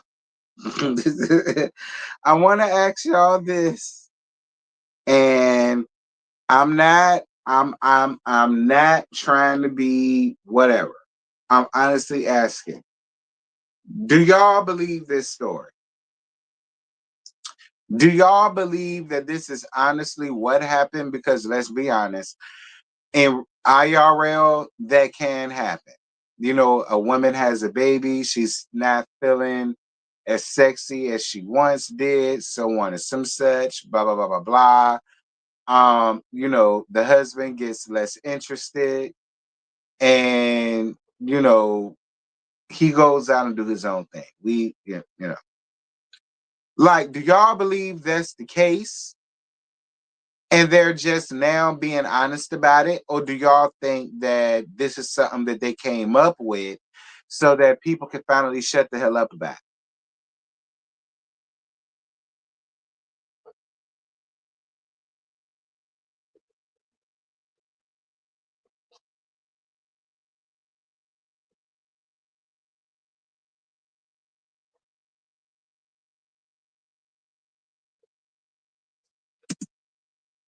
Yeah. Mind you, this is almost a decade old now. So all this talk is a decade. This is almost 10 years. So people talk about it like it was yesterday. And you know, Kirk just and Jasmine. I'm like, come on, bro. It's 10 years old at this point. What do you not want me to be able to communicate with the kid's mom? Like some people still think it's not real. Like Cannon is like not a real child. Cannon is a real child. Cannon is really alive. And you know what? It was a real situation that happened that had to be one of the biggest learning lessons, one of the hardest things to deal with, one of the hardest things to get past. And at one point, I didn't think I was gonna get past it. Like it was literally to the point where I was like, you know what? Yeah. I'm not doing it. And everybody, that's the thing. Like when people say, you know, oh, Rashida must be the stupidest woman on the earth. Or Rashida must be stupid. Or Rashida should. They want Rashida to go out and go. Girl, you need to go sleep with bitches. Girl, I'm not about to slang coochie because you want me to slang some coochie. Yeah, it's like the upset is so I see how women think. They was like, you need to go be a bad girl. You know what I'm saying? And then they get even. Well, I think this because the thing is this. You have been called the dumbest woman in America. I have. And I want you to address that, but I want to go back a little bit because listen, on some real shit, y'all are relatable. You two aren't the first married couple to deal with infidelity and to deal with outside baby. True. And we'll get to that later. And guess what? I learned that upon my situation. You don't understand. Like people can say what they want. I had so many people reaching out to me. It was so overwhelming. So many stories about people, their relationships, their mama them, their grandparents and them. All of this ain't nothing new under the sun. It's just the difference with us is ours was broadcasted on television. And you know, people, they always want to ridicule you. And if me being the dumbest person because I decided to stay with my husband and fight for my family and do that, I'll be all the dummies I want to be in. It doesn't matter to me at this point. I know what we've been through. And honestly, it was a hard pill to swallow. Very difficult. You know, he had to make a lot of changes, you know, and do a lot of things. And it's a difficult road. But at the end of the day, like I had to go through that and deal with that, you know, as a woman with the world watching me and everybody still to this day, you know what I'm saying, judging me because I decided to stay. Which certain people, because I will say this, it is a difference. And that changed the way people looked at me, Rashida, after that. Like, I've never been anywhere where people are not like, there's certain times when you're doing this and you're just there, but after that, people care. Like, people was like, Kurt, you saved my marriage, you saved my relationship, I'm back in the house. It became like, y'all saved us because we wouldn't have seen what y'all did. How though? Like, you go from cheating on your wife to being in the hot tub while your wife was pregnant to sneaking a DNA test on your son, on your wife, to getting a whole nother apartment claiming that that's your studio space and all of the rest of that foolishness. Then we get you back up here this season, and then per Jasmine, we find out that you're still propositioning her more money. You don't mind giving her more money if she don't mind sucking your dick more or riding you just 30 minutes more than what she normally does. I mean, how, Kirk? Like, who's hitting you up and saying that y'all help save their marriage? Do you have names? Can these people be found? Like, I need references. We would have never made it. That's when I took it real serious. Like, oh, wow. Like, it connected to so many people. Now, for me, was it embarrassing being who I was? Was it It was embarrassing. I got kids. You know, it was fucked up. I got grandkids. I got 7 grandkids. People think my grandkids is like outside. Yeah, because you know he got a whole bunch of. Let the world tell it. And I take care of all their kids. Like that's what they say. They'll say anything. Rashida's so dumb. You got all these kids. Kids are all grown. Right. Except Carter and Candy, right? They're grown. The thing I'd be mad about sometimes, and I understand it's people with their opinions, whether it's good or bad, but we made it through some rough shit, and nobody trained me to learn to be attacked from the internet. But like I didn't know what was going on. And that was a weird place because Rashida's my best friend. Like this is like I got kids and they love me to death and they didn't judge me. But Rashida was my best friend. And me and my best friend was like on the outs. And that me up because it's like I don't I'm talking about when I say you know how you could sleep and be like, please just tell me this was a dream. And I would wake up and it's real every day, right? And it made me realize, you know what? For one, I'm definitely gonna fight for my wife. I'm gonna show her that, I was wrong for what I did, and I shouldn't have been just because we wasn't intimate and you wasn't for me. I shouldn't have just, I was lost too. I went in the streets hanging with my partner who got single. I'm drinking every day. I'm out. I'm in the club. I'm in goddamn a bar at 2:00 in the night. Like I'm lost, like literally, right? And something. May I ask you this? Not to cut you off, because I feel like a lot of men are watching this, and a lot of women are watching it too. And I always want to relate it back to like how people can relate to this. At this time, you're on television. So were you seeking out women, or were women seeking you out, and that's what happened? Well, no. People always was in your DM. I mean, if people know me, I'm not, and I don't want this to be like I'm trying to brag. I'm a young dude who came from New York, hustling in the time and epitome. And people, I grew up a certain kind of way. I'm not trying to brag about it, but I'm always used to girls. I hung around Ebony and all the flyest girls in the world. Like Ebony had to fly. Rashida was different because she didn't want much. That's what made me like her. It was her personality and everything. So it wasn't even about me liking the women. I've dated celebrities before. I didn't want none of that. It was like a change in time. I had one situation. Think about this. All they say about me, where these girls at? In a time where everybody got a camera, everybody films everything. Everybody got receipts. I'm just keeping it 100. Where the bitch is at? Was Jasmine the only woman? That is the only. And I got to hear everything under the world. I'm the cheater. I'm pissed off because I'm like, where they at then? Come to the, where are you? Where you at? So I get that and it pisses me off. They think Rashida let Kirk do anything. He can just go cheat. And here's what else pissed me off. Jasmine has said, she shows text messages from 2007. So certain people seeing it, that's from 2007. Was it 2007 or 2017? No, 17. 2017. You go back and look. It was old, right? But we lived it out and they got to relive it and we got to bring it up. Ain't going on. And Jasmine told everybody on television, on the show. She said, I'm a nasty, right? Why the fuck would I have any challenge if I wanted to knock her back? If I wanted to knock her back and I'm taking care of a child and giving you money, if she does this, we'll make it a challenge. I'm not knocking that she did. I'm glad for her. She's doing what she do. But am I trying to sleep with her? No. Do I want to sleep with her? No. She has a huge crush on her. She asked me one day. I know she wanted to pat on my little kid. She wants your bubble gum? She wanted 2 hours. Hey, listen. If you think about when Jasmine came on the show, she came with Rod and his 2 girls. It was 2 on the show. He kissed both of them in the bed. She doesn't hide her sexuality. She wanted to be like us. Rashida's just not with us like that. You get what I'm saying? So, doing, baby. But I'm not saying that to be shady or nothing. But I mean, it is. You're absolutely saying that to be shady. All right, you trying to make it seem as if, no, I'm not the one she wants. Rashida the one she wants. I just don't believe that.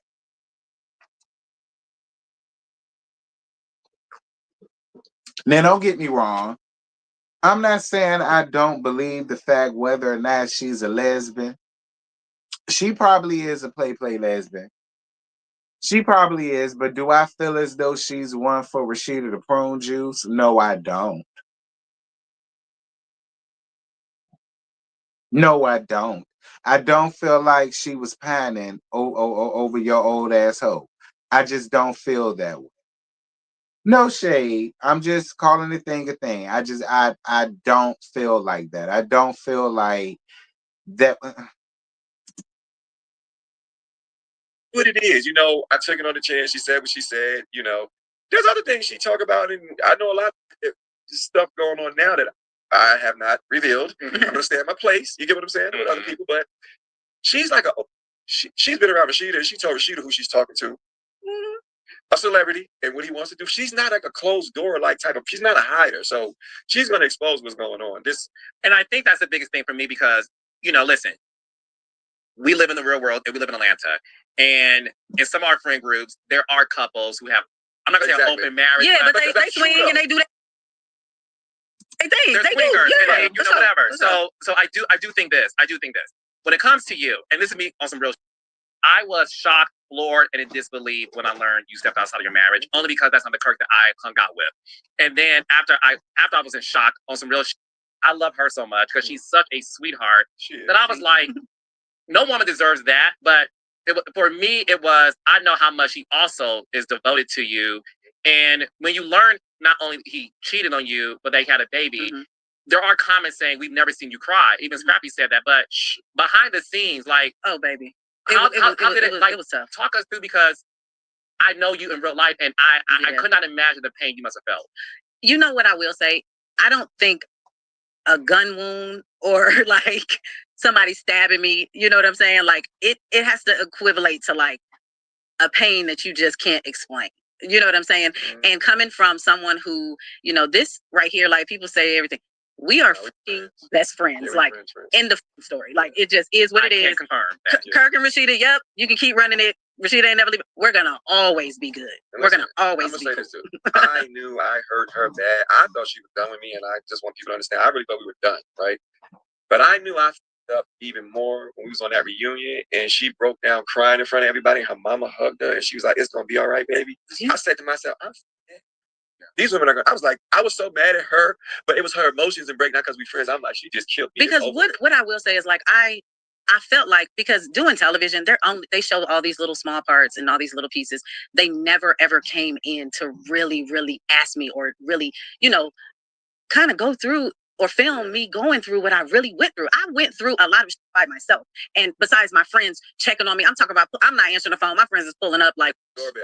Where are you? What are you doing? And me and him were, back then we had more than one house. Okay. I'm at one house. He's at another house. Oh, really? Like people don't know all of that. And I feel like I just never sat and explained all of that because everybody wants to run with the narrative that they want to run with. And I'm not the type of person who feels like I need to sit down and explain, to people all the time. Oh my God, it was this. Oh my God, oh my God, oh my God, oh my God. Now at this point, because people they run with whatever they want to run with. But when I tell you one of the most difficult, and we went through that, when I tell you for a long time, like a very long time. Maybe 2 years it was 2 years. First year was trash. It was like when I tell you, it was just, first of all, when you are best friends with someone and y'all are totally in love with each other, and y'all, if we're not together, we on the phone.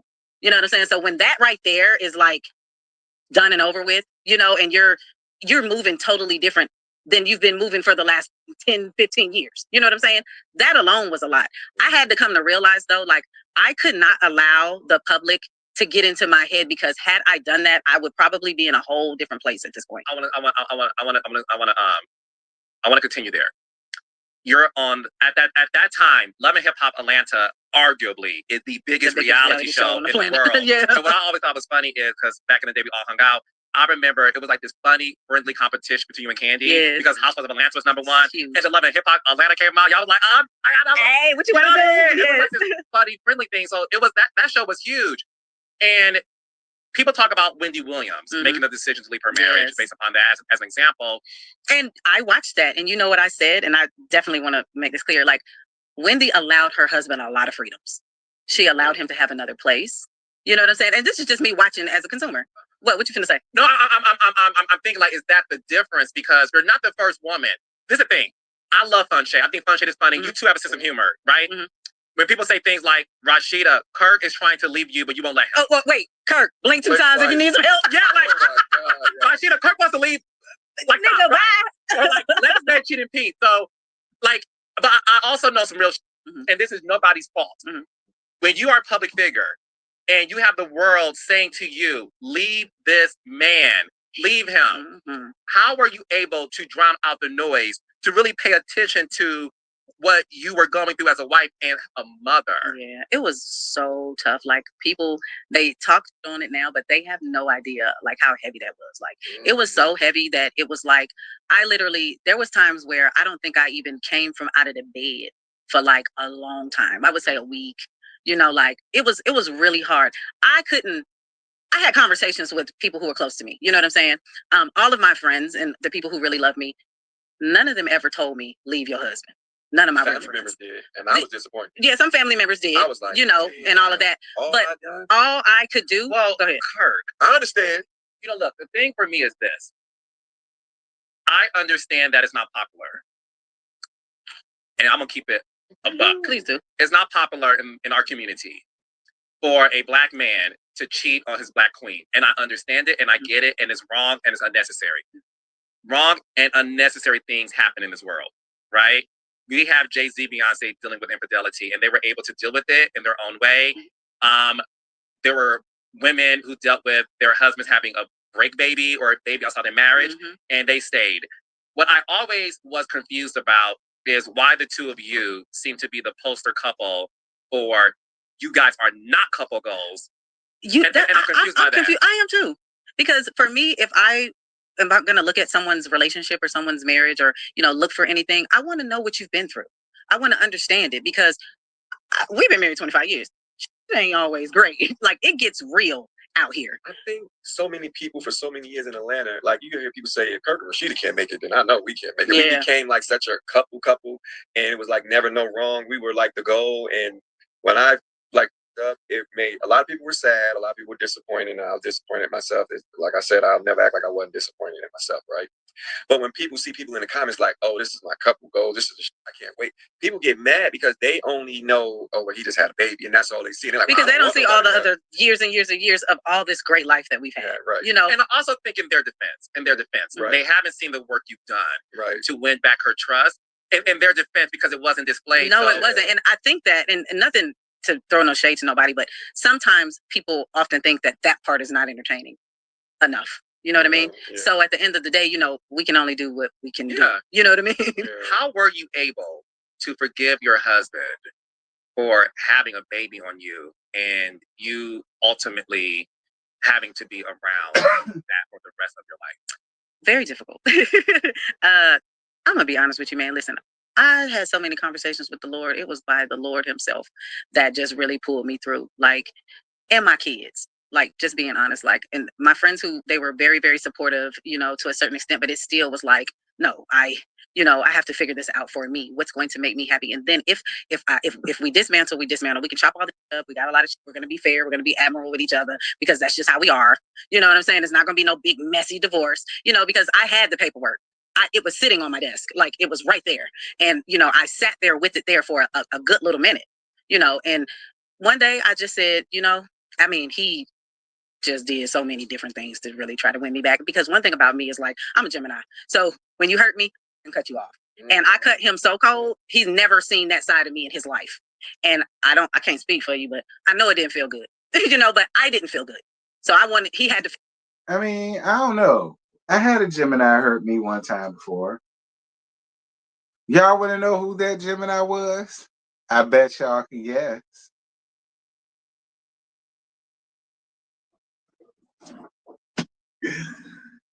So, I don't know about all that, Rashida. Because when that dirty ass AKA stole my man, he was a Gemini. So, I mean, I don't know. Maybe Gemini women are different from Gemini men. I mean, I guess we'll use that excuse. But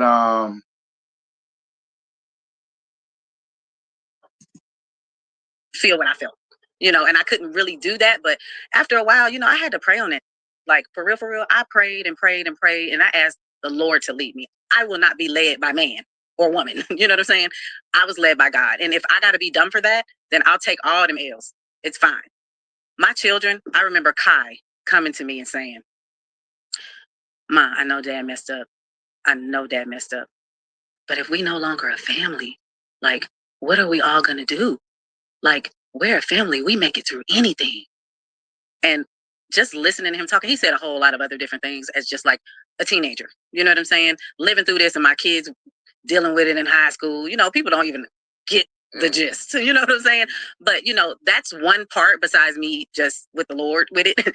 That's one thing that really stuck to me, him. And then all the kids calling, and all my kids like calling like, no, I know, but Shima, please, you got to understand, Dad, he made a big mistake. We all make mistakes. And we do, and then I had to sit there and I had to think about it like, okay, it comes to a point in time in life, sometimes you have to weigh out the positives and the negatives. I'm not in the type of relationship where my husband was constantly cheating on me, doing all kind of fucked up shit. No, we didn't have that. We're like freaking Fren. Yin, yang, period. You see me? Yeah, like That's always been the case. It's like we ain't individuals. We are Kirk and Rashida. You know what I'm saying? So I also had to weigh that out. Now, he double whammied it with the baby. I was like, God damn, but I was like, at the end of the day, sometimes the toughest and hardest things happen during a time where you weren't expecting for that to happen. That came in. It was very difficult for me, for us, but we actually made it through it. And our relationship only got better after that. So I tell people all the time, because even when we were having a conversation with Mona, and I said, actually, you know what? Sometimes, you catch a lot of flack for a lot of different things. She does. I said, but I have to give you your flowers to say, honestly speaking, it was meant for that to happen, for the world to watch and have their judgment. It's totally fine, but at the end of the day, that actually helped us go into a new season of life within our marriage. And it really has. Now, all the extra shit that be going on, that's just a bunch of cap. You know what I'm saying? That's why I really like toss that shit off, because I'm like, baby. And I also think too, in y'all world, and this is the reason why I always try to tell people who I know who are famous, reality stars or not, the internet world is very different than the real world. So much. And I'm pretty sure, and I could bet all my savings on this, that in real life, y'all don't get a percentage of the smoke in person. Never. Never. I try to tell people, don't listen to me. Y'all, the internet stuff, this is the thing about the internet that I want people to understand. And we're all guilty of it too. Right. When we see something on the Shade Room, or Neighborhood Talk, Jasmine Brand, we all do what? Go to the comments to laugh. Right. So our intention is to go to the comments to laugh. And if it's dry, we leave and we come back and come to type. What that means psychologically is making the people who leave comments to one up each other. Of course, because they want the top comment. They want the most likes on their, all of that. So they're going to say the most egregious shit, but we're guilty of it for searching for it. So it's not shade against people's minds. We all do it. Mm-hmm. But I know in real life is different. And even the fact that, this is the funniest thing. In the beginning, it was like, they're the most boring couple on the show. Mm-hmm. Now they're the dumbest couple on the show. Right. But what's interesting to me is you two have outlasted every single OG on that show, and you guys are still full-time players. Did you think in a million years that Kirk and Rashida would still be the top billing players on Love and Hip Hop Atlanta? I didn't, because that wasn't my lane. But the day I met Rashida, I knew it was something special about Rashida. I could tell people that she has this, I can't explain. I'm sorry I don't have much for this live, y'all, but we listening through it because it's 2 hours. And I don't want to keep starting to stop. The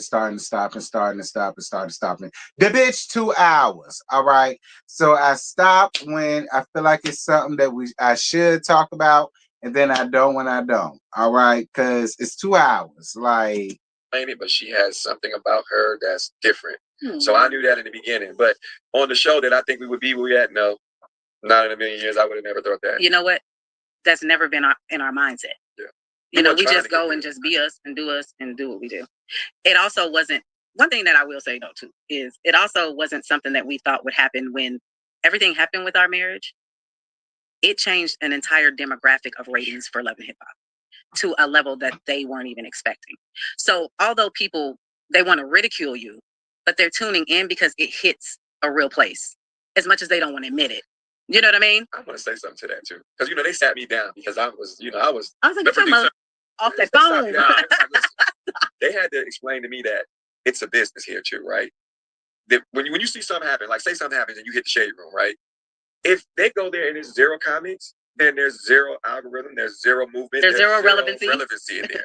When it hits and it can be this and it gets millions and all these comments, well, that ups your value. I hate to say it. It does. It's the truth. It's tough, but the stuff is. Let's have a real conversation. Thank you. And we all love them. Right. And that's why we bow down, right? Beyonce wrote Lemonade based on Jay-Z cheating on her, okay? She made millions off of it. It's arguably her best album ever. Jay-Z himself made 444. I hate that album. I don't know where people get that from. I don't know why people feel like that was the best of the best, but I hated the Lemonade album. Hated the Lemonade album. I hated the Lemonade album. 4, which was his response. But y'all don't get that. Yeah. It was sort of like back in our day, the hip hop diss track, like it's my exactly. response record. Yeah. Jay-Z's 444 was a response album to Beyonce's Lemonade. And if you listen to it, he talked about him cheating on her, her having the stillborn babies. He talks about the fact that he saw the day the innocence was lost in her eyes. And listen, the Stevie J, Mimi, Jocelyn threesome trifecta was so like out of this world that it was so shocking. But for a lot of people, it wasn't relatable. It was shocking. Right. Seeing this couple deal with that level of infidelity was relatable. Right. And at the end of the day, what I'm proud of the two of you, and you may not get this publicly, but I'll say it, you two, which I can't express enough how proud I am of you two. The fact that you two have decided to like, let's drown out the noise and let's sit here and let's work on our marriage. Is this marriage worth being saved? I didn't know until today that Jasmine was the only woman you cheated on Rashida with. I really thought, based, again, no shade, what I saw on social media, I'm guilty to that time. Right. I thought you had a plethora of women. I thought you were cheating on her for many years. I thought we were all hanging out. I thought that. But the fact that you two allowed yourselves, and this to me is a blessing of God protecting. I'm gonna just be real. I love the fact that we didn't see the periods of you trying to gain her trust back because they couldn't attack that. You're right. You see what I'm saying? That's exactly. That you said that. You said that. You see what I'm saying? Right. Yeah. I'm proud that they did not see what y'all go through, because it would have been another attack on. I don't believe him. He's not sorry enough. Yes. She forgave him too soon. Yes. And it's easy. Listen, I'm not here to judge anybody. What I will say is, based on my history of life, I can't tell you how many people I know who dealt with this. And I can't tell you how many people I know who have decided to stay. It's not as odd as people may think it is. And I feel bad that people are calling you out your name, although you don't care. I get it. but I do feel like the people who are calling you dumb is because they decided to leave, and maybe they aren't happy with their decision. Or maybe they haven't been in a 25-year marriage and don't understand the dynamic of, for better or for worse, and that you take your vows and you take that for real. And it was so tough, but I feel like that's why I guess maybe I shake it off, because I'm like, you can make it through that and a couple other things I've been through. I'm cool. I can stand on business, so I can't allow this world here to get into my head. See, I'm the type who can have to disconnect. I have to disconnect from social media. I have to disconnect from all of that, because I was telling Kirk and a few people the other day, I was like, I see why a lot of people go crazy. It's not hard when you're in this life. That's why I always tell people all the time, because they be like, I want to be on Love and Hip Hop, I want to be on reality. I be like, be careful what you wish for. And let me tell you something, everybody ain't built for this shit, because it can beat you up and tear you down. Because in our society, all our culture thinks to do is rip each other apart. I told Kirk the other day, I said, where the white people version of the Shade Room at? Who does it? Like, we wanted to know, because we was just. I said, where is that at? And nothing against the Shade Room. Do your thing. You are a platform. They showed love. It's all good. We live in a business world too, so I get that. But I just be like, sometimes with us, we really, really do the most against our own people. And it's sad sometimes. Yeah, and I always tell people, listen, throw shade, it's fine. You know what? That's interesting coming from you, because look at what you did to another black woman when she told you her experience with a black man and how he was putting hands and feet on her and how he hit her so goddamn hard, he knocked her damn teeth out. Like, I mean, you say that, but at the same time, you're one of those people that you talked about, because you had a black woman in your face saying, I had a man do this to me. I had a man do that to me. I had a man knock me around the house, knock my head between the washing machine and the stove, and so on and some such. And look at what you did to her. You didn't have anything for her other than, well, I just don't think that's something that happened to you. I mean, and I know you probably hate when people bring that up, but that's the truth. Prune juice, that is nothing but the truth. Like, I mean, yeah, I agree. Black people are hard on other black people. You should know. You were one of the niggas that was hard on another black person. You should know. You know better than anybody. So, girl, fuck you. I like to laugh too. Yeah, we but do. I think when you try to like really eviscerate someone's soul. Yeah. And I think that's when you have to take a look at like what is happening in your life to where you think that's okay. Mm-hmm. But listen, I'm happy for the two of you. I love Love and Hip Hop Atlanta. It's a great show to watch. I'm loving this season. Yeah. Babies, who I love. Mm-hmm. I didn't think in a million years that my baby Rashida and my other baby Yandy would be at odds. I didn't either. So what we saw Love and Hip Hop Atlanta is the fact that, look, Mendici and Yandy are going through their own situation. Erica Banks brought the bone back. Hey, Erica, I love Tutu, Preaching B King, rest in peace. I love you. But no, Erica brought the bone back. The thing about you, I think I know you so well, when they called you to the scene, I know you so well, you look like, what is this? What they sign on? You can't be lying. And I said, my girl's like, what shit I got today? And Yandy, so long story short, it has been said that, you know, Jasmine is friends with somebody that allegedly Mendici messed around with, that you allegedly made a comment about that situation. Yandy talked to you about it. Eric, which, by the way, you're funny. Did you say it? Did I say it? I mean, you know, you said it. I did. You don't remember? I mean, you said I said it. Did I say it? So why are you asking me if I said it if you remember? I'm like, this back and forth is everything, right? But you have poor Yandy sitting back like, okay, what's going on? She feels like you did not defend her. Let me ask you a question. Yes. How was I supposed to defend her? I wasn't there. So what is going on? No, I'm just saying I wasn't there. Like, and if people in the world only just paid attention to things and stopped just running with narratives, they would see it very clearly. The whole little incident when the girls came to her, me and Kirk were gone. Jasmine was looking for Kirk and Rashida, and they ran into the Harrises. Well, Kirk and Jasmine had a whole conversation before they ran into the Harrises, just so that everybody knows. Y'all go back and watch the episode. Now, we left. I was damn near in my bed by the time that whole situation happened, just so you know. And for me, I just look at it like, you know, what you finna say? I hear you. Look, I can hear you, and you ain't talking, but I can hear you. I don't like when people try to throw something on you that is so false, like they're trying to, like, you know. The concept was girlfriend, girl code. This right. is what I'm going to run with, girl code, girlfriend. And just being honest, Rashida introduced her to her friends. Rashida gave her the game on the restaurant, how to get the liquor license, how to do stuff. She really put up on the game, right? But the thing is, people get to see what's said on TV. But when I had Cannon, Yandy she never got a phone call. Well, those friends who supported me, that she wasn't a part of that. Right. She never got phone call. She never talked to me at all.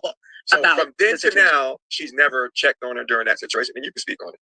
Yeah. That's one thing that I say when you say girl code, real friend, you try to get these people to rally up against, you know, like. Then long story short, me and Rashida contract was up, and motherfuckers was going for a spot. That's what really happened. Now I'm just keeping it 100. However, I do want to let me get back into this. I'll probably get mad in trouble for saying that. But anyway, you know, it became a thing where somebody wanted a position, right? But Kai, my son, got into a collision. It was on the shade room. It was everything. Yandy never called her to check on Kai. Is everything? When I tell you, I heard from everybody, every person on the planet. I could be home at this time because, you know, I'm friends with Candy, Toya, Manya, everybody friends, right? Yeah. They was disappointed in me. They sat my down and was like, you know, I had to get my whipped by them too, you know, because we friends. Yeah. But when I tell you, ding dong, at the door, no announcement, how you got through the gate? Kai, whatever, they was at that. They was there all the time checking on her. Like her friends were there supportively, wholeheartedly, right? What confused me is how all of a sudden you such a friend and you never checked on her when the Cannon thing happened. You never checked on her even when we came alive. When Jasmine came back, you never even checked on her then. But y'all friends. And also too, just for the thing, I don't like to be blamed for something that I had no parts of. Okay, and that's where I think my patience runs short. You can't sit here and say it's all because of Kirk and Rashida that we're dealing with this Jasmine situation. We can't say that because Jasmine and them and the girl, the other girl, Erica, they were talking to you about what your man had going on. That don't have nothing to do with us. Okay. The thing that pissed me off about the whole little Erica situation and all of that was that scene happened, like the scene after when I mentioned Yandy, it was like a whole month and some change. That scene where the girls attacked Yandy, that happened the last scene in season 12A. This whole conversation that happened in a whole new season, we done did new promos, the whole new thing. It's way later. So what pissed me off is I saw the play. I said, oh, y'all trying? Yeah, because it was right after that. You said, Erica said, you said. I'm like, oh, baby, you trying to pull a little New York 1-2 on the. That's what kind of pissed me off. And that's what kind of took it there for me, because I'm like, okay, now you want to play the friend card. But you know, Yandy, you've been doing this reality TV shit for a long time. Before me. So you know how the game going. You know the play. So if we real friends, we don't go past those lines. We keep it straight. We keep it 100. We keep it a buck. You already knew what you were doing. And so that's why I gave it the energy I gave, and I said what I said, because at the end of the day, I know what you're doing, and it's okay. And if people want to run with it and say, Rashida's not a good friend, she's not a where your man stick his penis ain't got nothing to do with me. Well, with that being said, you did say in your confessional that, it is rumored that allegedly Mendici has other women. Do you think Mendici is cheating on Yandy? You know what? Asked that question in Atlanta? Do you think Mendici cheating on Yandy? Yeah, because first of all, hell no. I'm not Atlanta for a reason. Okay, then there we go. Sounds like a complete different one for me, baby. Yeah. You said out your mouth. Well, this is what I'm going to say. I never met Mendici, so I don't know anything. Let me tell you this. I want to say something. I know, Kurt. I want Rashida to answer. Well, Because you said it in your interview. This is what I will say. I've seen things, and that's just it. That people have brought to me. Let me say it like that. Did you ever go to her with the things you've seen? Why not? Because I don't do stuff like that. Because somebody's bringing me something. Now, had I walked in and seen this somebody, then I might pick up the phone and be like, baby, listen, I just walked in and seen your man going crazy.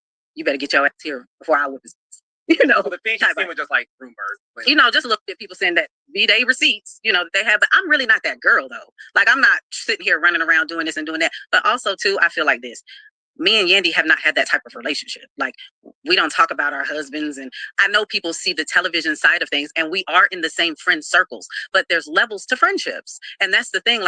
She has her close, tight, bestie friends. Like I said, my friends, when I go through stuff, we're there to hold each other down. Not when the camera on, but in real life, and not for a one-up to look good, because if you really felt like you've been holding me down, well, where were you, baby? That's all I'm saying is where you was at. I'm going to be like, she said, well, Jessica, baby, dry your eyes. It's okay. But for real, it's that's the part that's the Gemini in me. It ain't a gray area. It's fucking black or white. You know what I'm saying? I get it. You said that and you did that. There was an agenda, and it's totally fine. You can have the agenda. Y'all can have that. It's all cool. But don't sit here and try to play on my character oh my God, I've been holding you down so long and you ain't even got my back. Girl, where was you at when I was going through my You didn't reach out now, but you ain't pull up on me. You know why? Because we don't know where each other lives. We never have. Never been to each other. We've never been to each other's house. Y'all ain't friends at all. So then the world wants to look at me like I'm some type of... You been to her house or vice versa? No. Y'all ain't friends. Y'all ain't friends. Not at the level of how... Y'all are friends league. But y'all ain't friends. Okay, this is the question. How many times have you and Yandy talked on the phone in the last 5 years? Nigga. 1, 5, 4, 5, not a lot. I mean, we have a very thin text thread and a very minute friends, and that's when we get confused. When did this happen? So it's okay if people want to say Rashida ain't nobody friend. She ain't. The people who I'm friends with, we know we're friends. Again, I've been because I tell people all the time, and y'all can attest to this. There's 3 different groups of friend groups in Atlanta. Yes. Right. Your friend group in Atlanta, y'all been friends for 2 decades. 3 or more. I was gonna say, or 3. Longer. Yeah. Monica was just at Frost Bistro the other day and posted. We seen you and Monica support Sierra, vice versa. You so that Yandy has her own friend group of girls I know, Quad, Portia, some real exactly. Listen, I know the girls. Your friend group is Candy, Manetta, Toya, the Tiny, that's your friend group.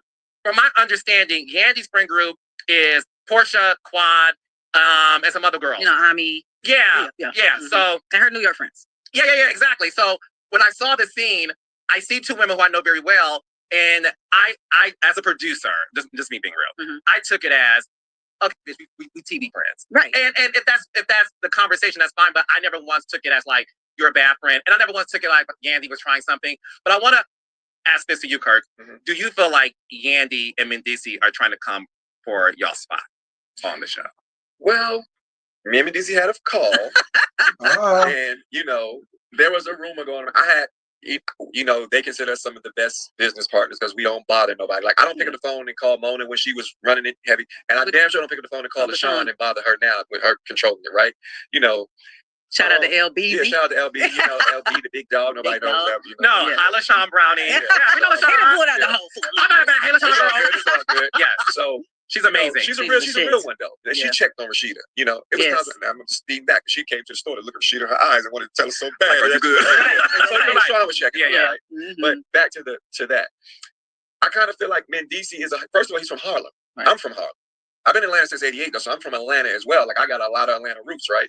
But I know the move. You get what I'm saying? Like I see what was going on, but I didn't catch it in time because, well, I'll be doing a lot. But you know, listen, if it's a way to get into a story that's the story, why not do it? Get your bread. I'm not mad at it, and I like Mendici. I say this, I like Mendici.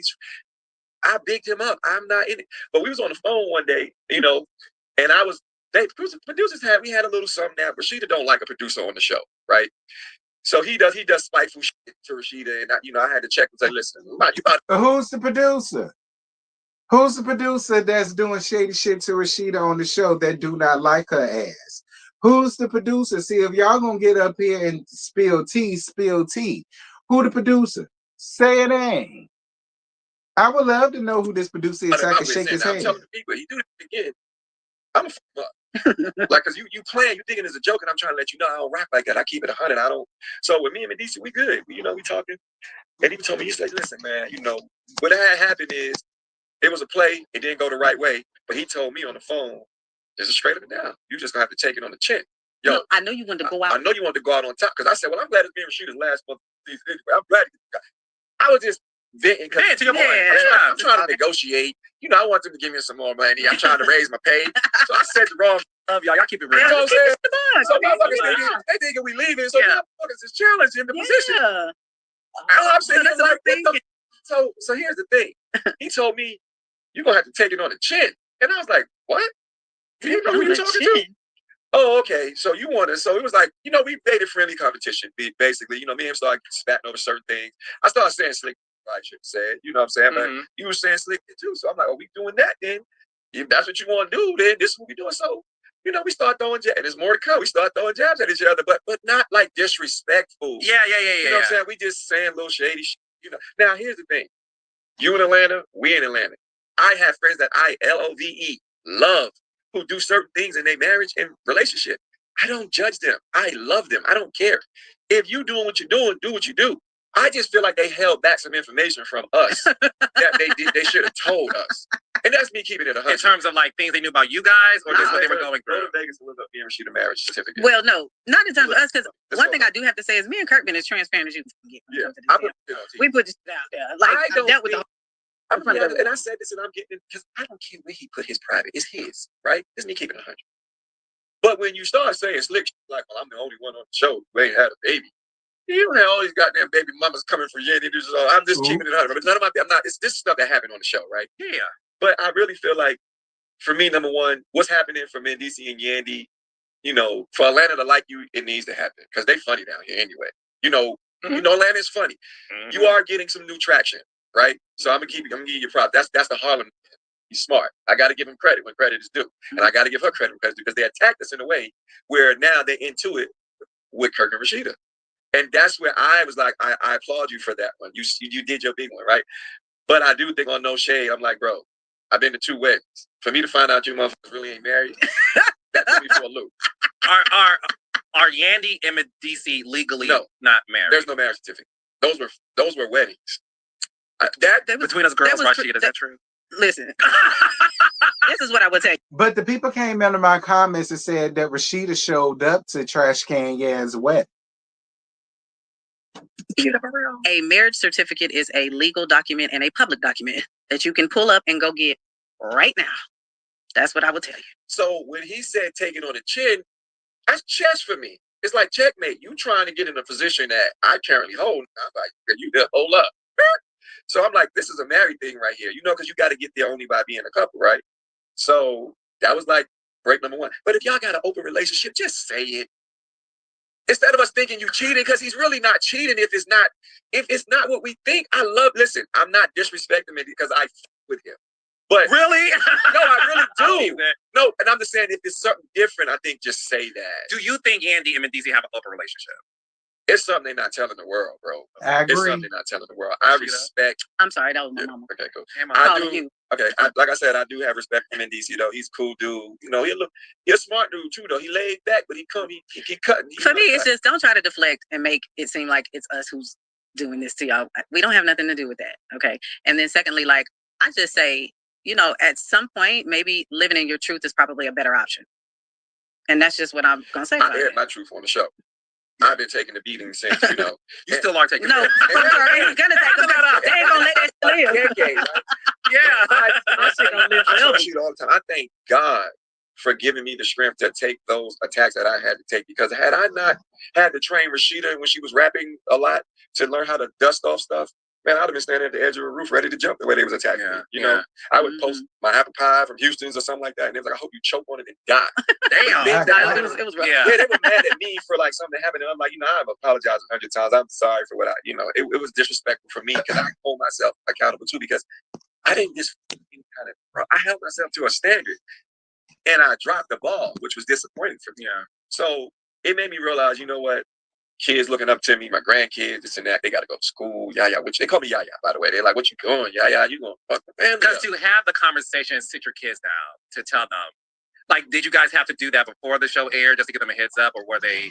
Well, it couldn't be before the show aired because you know goddamn well we didn't know what it was. We had to talk to them as it goes. We had to talk to them as it went. Don't let people pick on you. Don't learn that it's this and that. But you know, now in no hindsight, love and hip hop got a lot of real moments. A lot of them are transparent. Like literally, it's happening right in front of you. We don't see it until it airs.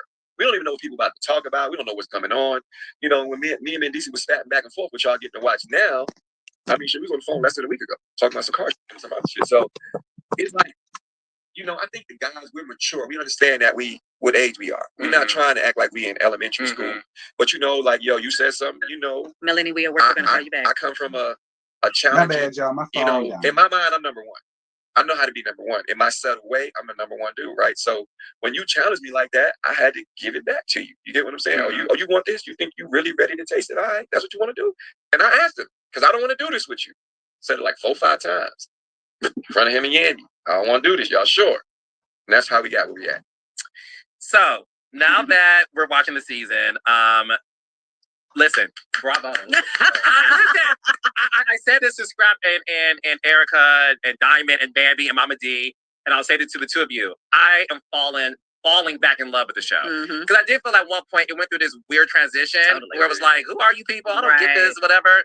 And I'm loving this season. I feel like it's the real is coming back. Like real conversations, real moments. And you two have been a staple on the show. So kudos to the two of you. Outside of that, you guys have so many businesses. Like that's another reason why I ain't got time for the foot. Well, no, listen, I want to brag for y'all. Y'all gotta say it. You two are very wealthy. And you two keep it quiet, which is a great thing because what it shows is you aren't doing it to show off. You know, you're doing it to do what we're learning at our big age, which is setting up generational wealth. So much so. Investments and property. Yes. Now, I want to get into this too. Talk about your businesses.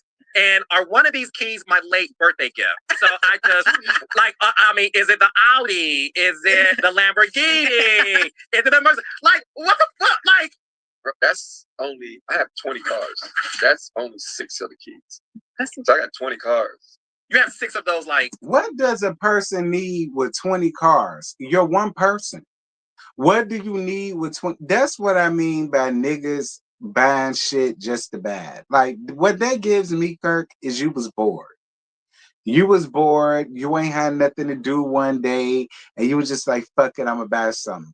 And instead of buying some shoes or a plant, or a dog at least, you ran out and bought 20 cars for one person. I mean, look, I love to know what it's like. Type of. I got 20 car keys. What, you know? But I'm from Harlem. I grew up with the Alpo, AZ, Rich Poor to do it. I grew up in the era. I'm a car guy. I'm cars. From Detroit. I'm a car guy. I have 2. Yeah, look. He collects. I have a sports car and like a Jeep. You know what I'm saying? Like, one to ride with his winter time, bro. I got cars that are, well, I'm a collector too. So I got cars that never came to the United States, you know? I have You know, I have that's like his little thing. Yeah, you know, like one of something that's only 700 ever was made in the world. I just got allotted a GT3 RS, which you have to spend over $2 million, of course, to even be on the list. Yeah, I built it, so I'm just a different. You know, it's just levels to certain things, and I've been doing this car thing since I was 16, so it is not new. How much money y'all got? The Frost. None. How You know who my idol is? That word, bro. You want to tell you who my idol is? My idol is Jay-Z and Beyonce. I'm nowhere near where I need to be because I look up to them. That is the world I'm looking at. I know we down here, but you aren't. Listen. I'll say this, and I know for a fact that when it comes to a lot of people in Atlanta, you two are definitely one of the wealthiest. And the reason why I know that is because you guys also invest, and there's a lot of real estate happening, and you guys make a lot. Well, in fairness, Universal Soul Goddess, I don't know a goddamn thing about Jay Leno's ass, let alone what he owned, what he bought, what he ran out and looked at. But if it'll make you feel better, I feel the same way about Jay Leno's ass. You one damn person. The flying hell you need with all these damn cover. Does that make you feel better? Because I don't know a goddamn thing about Jay Leno, so I ain't said shit about him. But since you made it known that he one of the ones too, yes, I feel the same way. What the hell do you need with all them damn cars for, sir? You one person. Is everybody gonna be riding in the damn car? All of the cars you got? Is that better? You know, but when a black man does it, y'all don't feel that way when a lot of these hoes be running around here giving Carlos the King all of this shit. But when it comes down to Bravo Andy, oh, he in the right for this, he in the right for that. He ain't think about Kenya. When Kenya had going to that's on her. See, I mean, we could do that. We could do that. We can do that. It's all this fever for Carlos King, but bitches ain't got a goddamn thing to say about BA and the way he doing Kenya. We can do that. A lot of money online, you own your own masters. So there's multiple streams of income. It's a lot of passive income where you wake up and hear cha-ching and it's Wells Fargo and or maybe Federal Credit Union. But you know what I'm saying? You know what I'm saying? So what do you guys have going on that you want the world to know? Because I know a lot of the narrative online has been like all the craziness, but you two are very smart business people. So before I let you guys go, I do want you guys just to do for me, just do it for me, a little humble brag. Hey Diana, what's good, baby? A lot of the businesses you guys are a part of, from Frost Bistro to Press Online. Frost Bistro, Pressed Online, Press the physical store. We have a lot of real estate. Like that's where we put like money at. I would say, I would say I feel so good about the fact that like we're able to, have our kids and pay for houses and, do stuff like that. Cause that's really the important part. Like, and for me, I look at it like I keep it on the chill. You know what I'm saying? I keep it on the humble, and always being thankful to God to be a giver. You know what I mean? Back. And exactly. And the blessings come back tenfold. You know what I mean? I believe in tithing. I believe in giving back. I do. Yeah. Absolutely. Oh, we left out an important business for us. Now, I've been doing houses for maybe 25 years now. We literally build and rehab houses. We've been doing it for a very long time. We're finishing up a beautiful one right now. Yeah. I can show you the pictures. That won't be for the camera. Rashida's interior decorator. All right, is that it? Because it's about to end. Because the money ain't the same as it was. Yeah. They showed me the trailer before we started the interview. All right, that's it. That's all. I ain't got no more, child. We've been up here for damn near 2 hours, and I'm sick of hearing their damn voice. I'm tired. I'm hungry. All right. I'm lit, and we was literally down to 1 hour and 55 minutes. Like it was 2 hours and 6 seconds. 2 hours and 6 minutes. So yeah, that's all I got. I ain't got no more. I just wanted to get up here and give y'all this because it's my job as a reviewer or whatever. Like I say, man, DC, y'all know Felonices saw the interview. He wasn't too happy about the interview, and apparently he decided to come on Instagram. He threatened Rashida. He threatened to talk about what he know about Rashida, and what she got going on and all of the rest of this stuff, and he want Kurt to keep his name out their mouth. Listen, Felonices, Probably about the only person that you scare is cousin Maurice. Okay.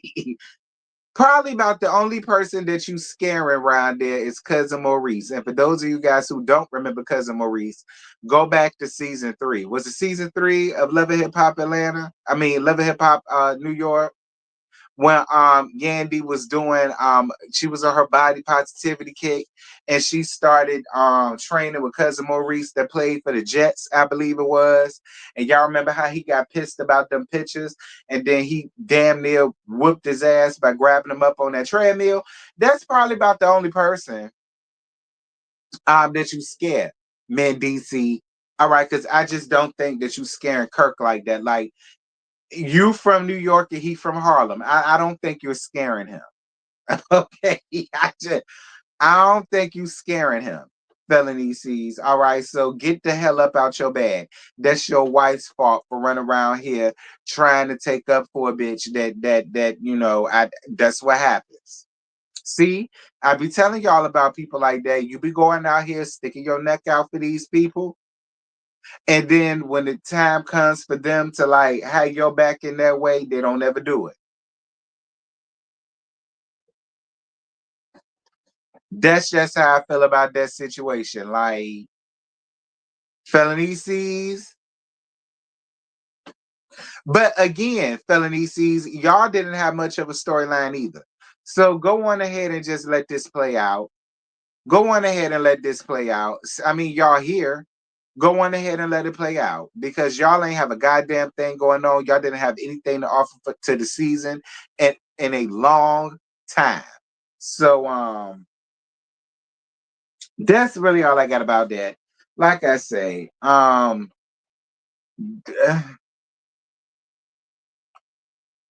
could take this interview, do what y'all will with it. I really don't care. I really just got up here and only did this for the algorithm's sake. Because we're coming down to the end of the month. I really didn't care about this interview, girl. I knew it was gonna be full of some truths, but a lot of lies. And